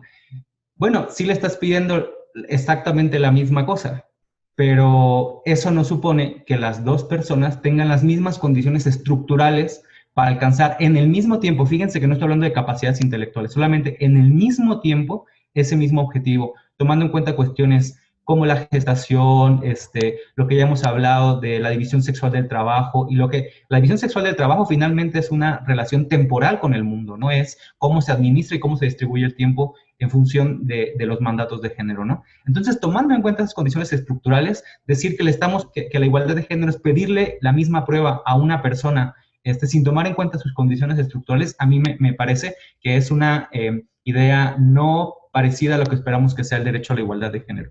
Y entonces, como eso pasaría en un mundo donde no existieran desigualdades, ¿no? Entonces, ahí es importante que tomemos en cuenta eso, y con eso me muevo al concepto de equidad. El concepto de equidad nos va a ayudar a identificar esos contrapesos estructurales que necesitamos para forzar el proceso el proceso en que nos encontramos para alcanzar la igualdad de género. Son procesos de aceleramiento del tiempo para alcanzar la igualdad de género. De hecho, siempre se ha dicho que la equidad de género son mecanismos temporales, no son para siempre. Son mecanismos compensatorios en lo que se logra alcanzar la igualdad de género. Por ejemplo, las cuotas de género, el vagón del metro para mujeres, ¿no? Son cosas que se van a hacer mientras se garantizan derechos, ¿no? Si no se garantiza el derecho a una vida libre de violencia en el espacio público, pues hay que tener pequeñas burbujas donde no pasen esas violencias, ¿no? Pero la idea no es que siempre haya un vagón para mujeres en el metro, sino que desaparezca la violencia, ¿no?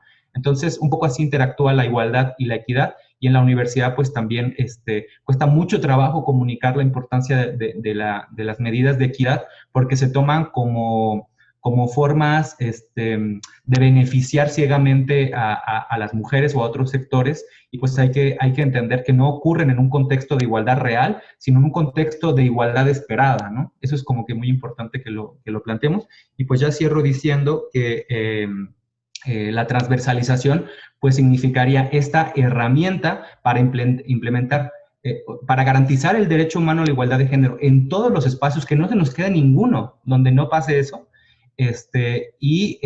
podría ser con herramientas de equidad. Por ejemplo, si ustedes tuvieran una licenciatura donde hay que empujar un poquito más que en otra, ahí veríamos como la transversalidad es general, pero con medidas de equidad orientadas a cada uno de los sectores o cada una de las poblaciones, ¿no? Más o menos así funcionaría, pero pues sí, el espíritu de la transversalidad es que llegue a todos los espacios, que se cuele a todas partes, porque en todas partes hay desigualdades de género, ¿no? Y pues yo solo aprovecho para dar un agradecimiento por esta invitación. Me gustó mucho estar con ustedes, espero seguir colaborando y también decirles que como compromiso y como responsabilidad del trabajo que hacemos Carla y yo en la coordinación para la igualdad de género de la UNAM, pues siempre van a estar las puertas abiertas para todo lo que necesiten y para todo aquello en lo que podamos apoyar. Así que pues quiero con eso y pues muchas gracias.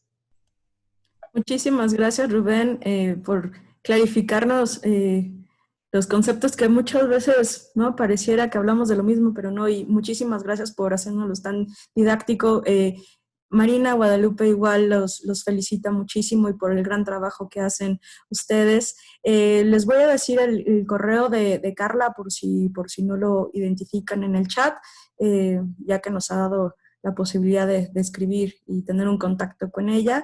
Es Carla Mosu con Z, _igualdad@unam.mx. Y el correo de Rubén es rubenhd@unam.mx, por si ustedes quieren contactarlos y también aportar y con sus ideas y con sus preocupaciones en este gran tema para nosotros. Por favor, Cecilia, para cerrar.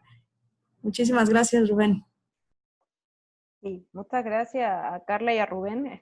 Por supuesto, yo voy a responder la pregunta que hacían respecto de los cursos de este programa de formación y capacitación, que es una de las ejes programáticos del plan de igualdad de género de la facultad a partir de la unidad de género.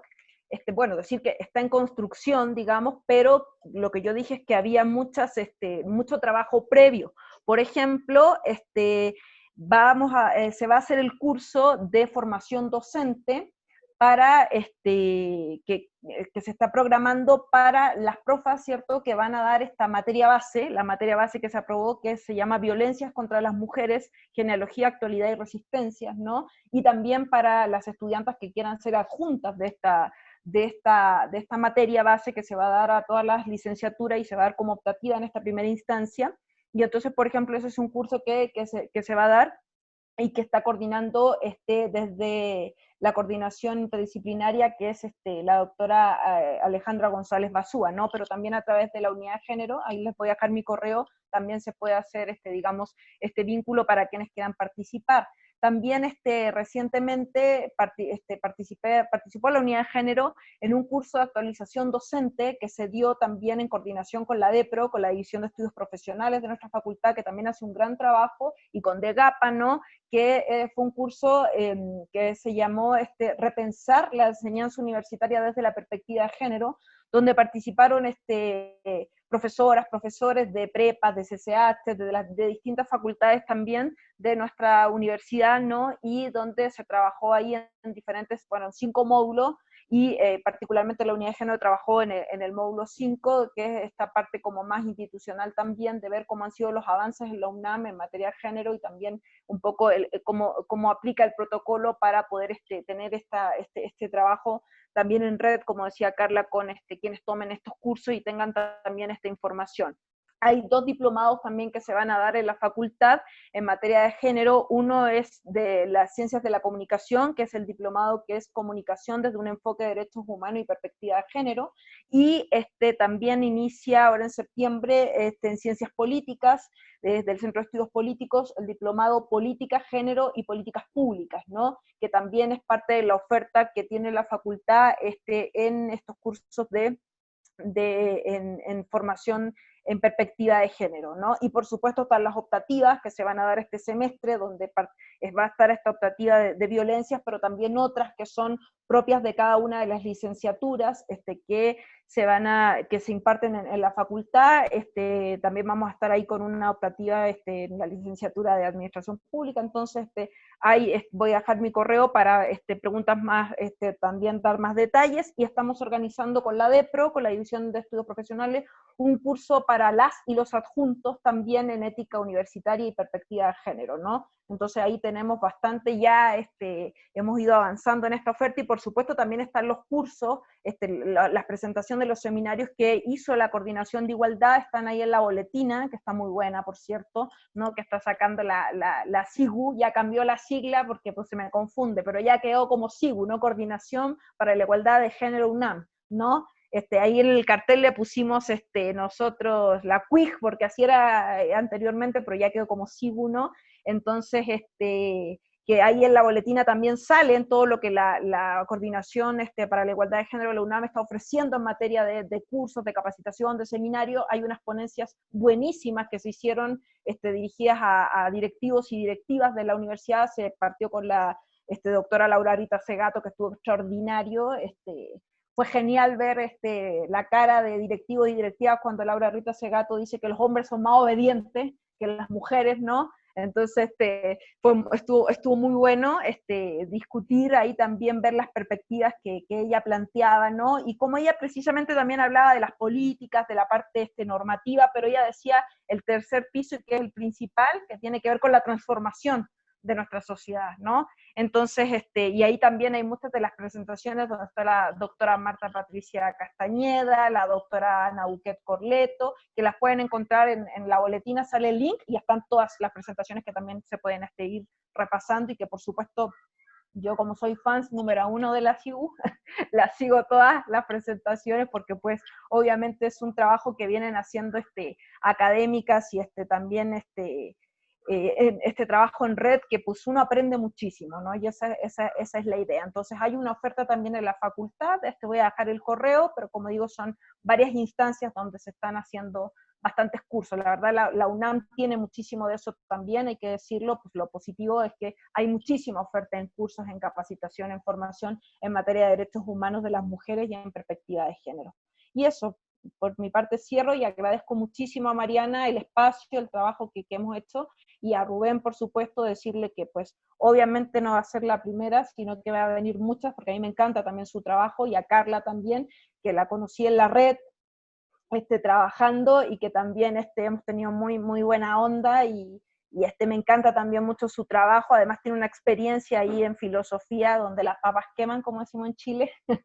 Entonces, pues es algo que hay que recoger también de esa experiencia, y de aprender, ¿no? Para esta reciente unidad de género que estamos armando entre todos y todos en la facultad. Y siéntanse todos y todas parte de esta unidad de género, porque es de todas y todos. Es un trabajo que es colectivo, y que es, bueno, abierto para toda la comunidad universitaria. Muchas gracias, Mariana. Muchísimas gracias, Cecilia, por este increíble, maravilloso, de verdad. Yo me sigue dando vuelta en la cabeza y pensando. Muchísimas gracias por sus maravillosas exposiciones y por toda la información que nos han dado. Rubén también nos comunica que él va a dar una clase optativa aplicada con perspectiva de género en la Facultad de Ciencias Políticas y Sociales, y nos preguntan dónde se van a dar a conocer las clases optativas. Entiendo que cuando se oferten los cursos normales dentro del próximo semestre, y el correo de Ceci, por si quieren contactar la unidad de género @politicasunam.mx. No me queda más que agradecerles, de verdad, decirles que este espacio del Seminario de Análisis de Coyuntura y Perspectiva Social está abierta para todas y todos ustedes. El correo de coyuntura es coyuntura@politicas.unam.mx, y sigan a nuestras redes sociales en Facebook y en Twitter, y también en la página de la Facultad de Ciencias Políticas y Sociales. Nos vemos muy pronto, y muchísimas gracias por estar con nosotros. Hasta luego.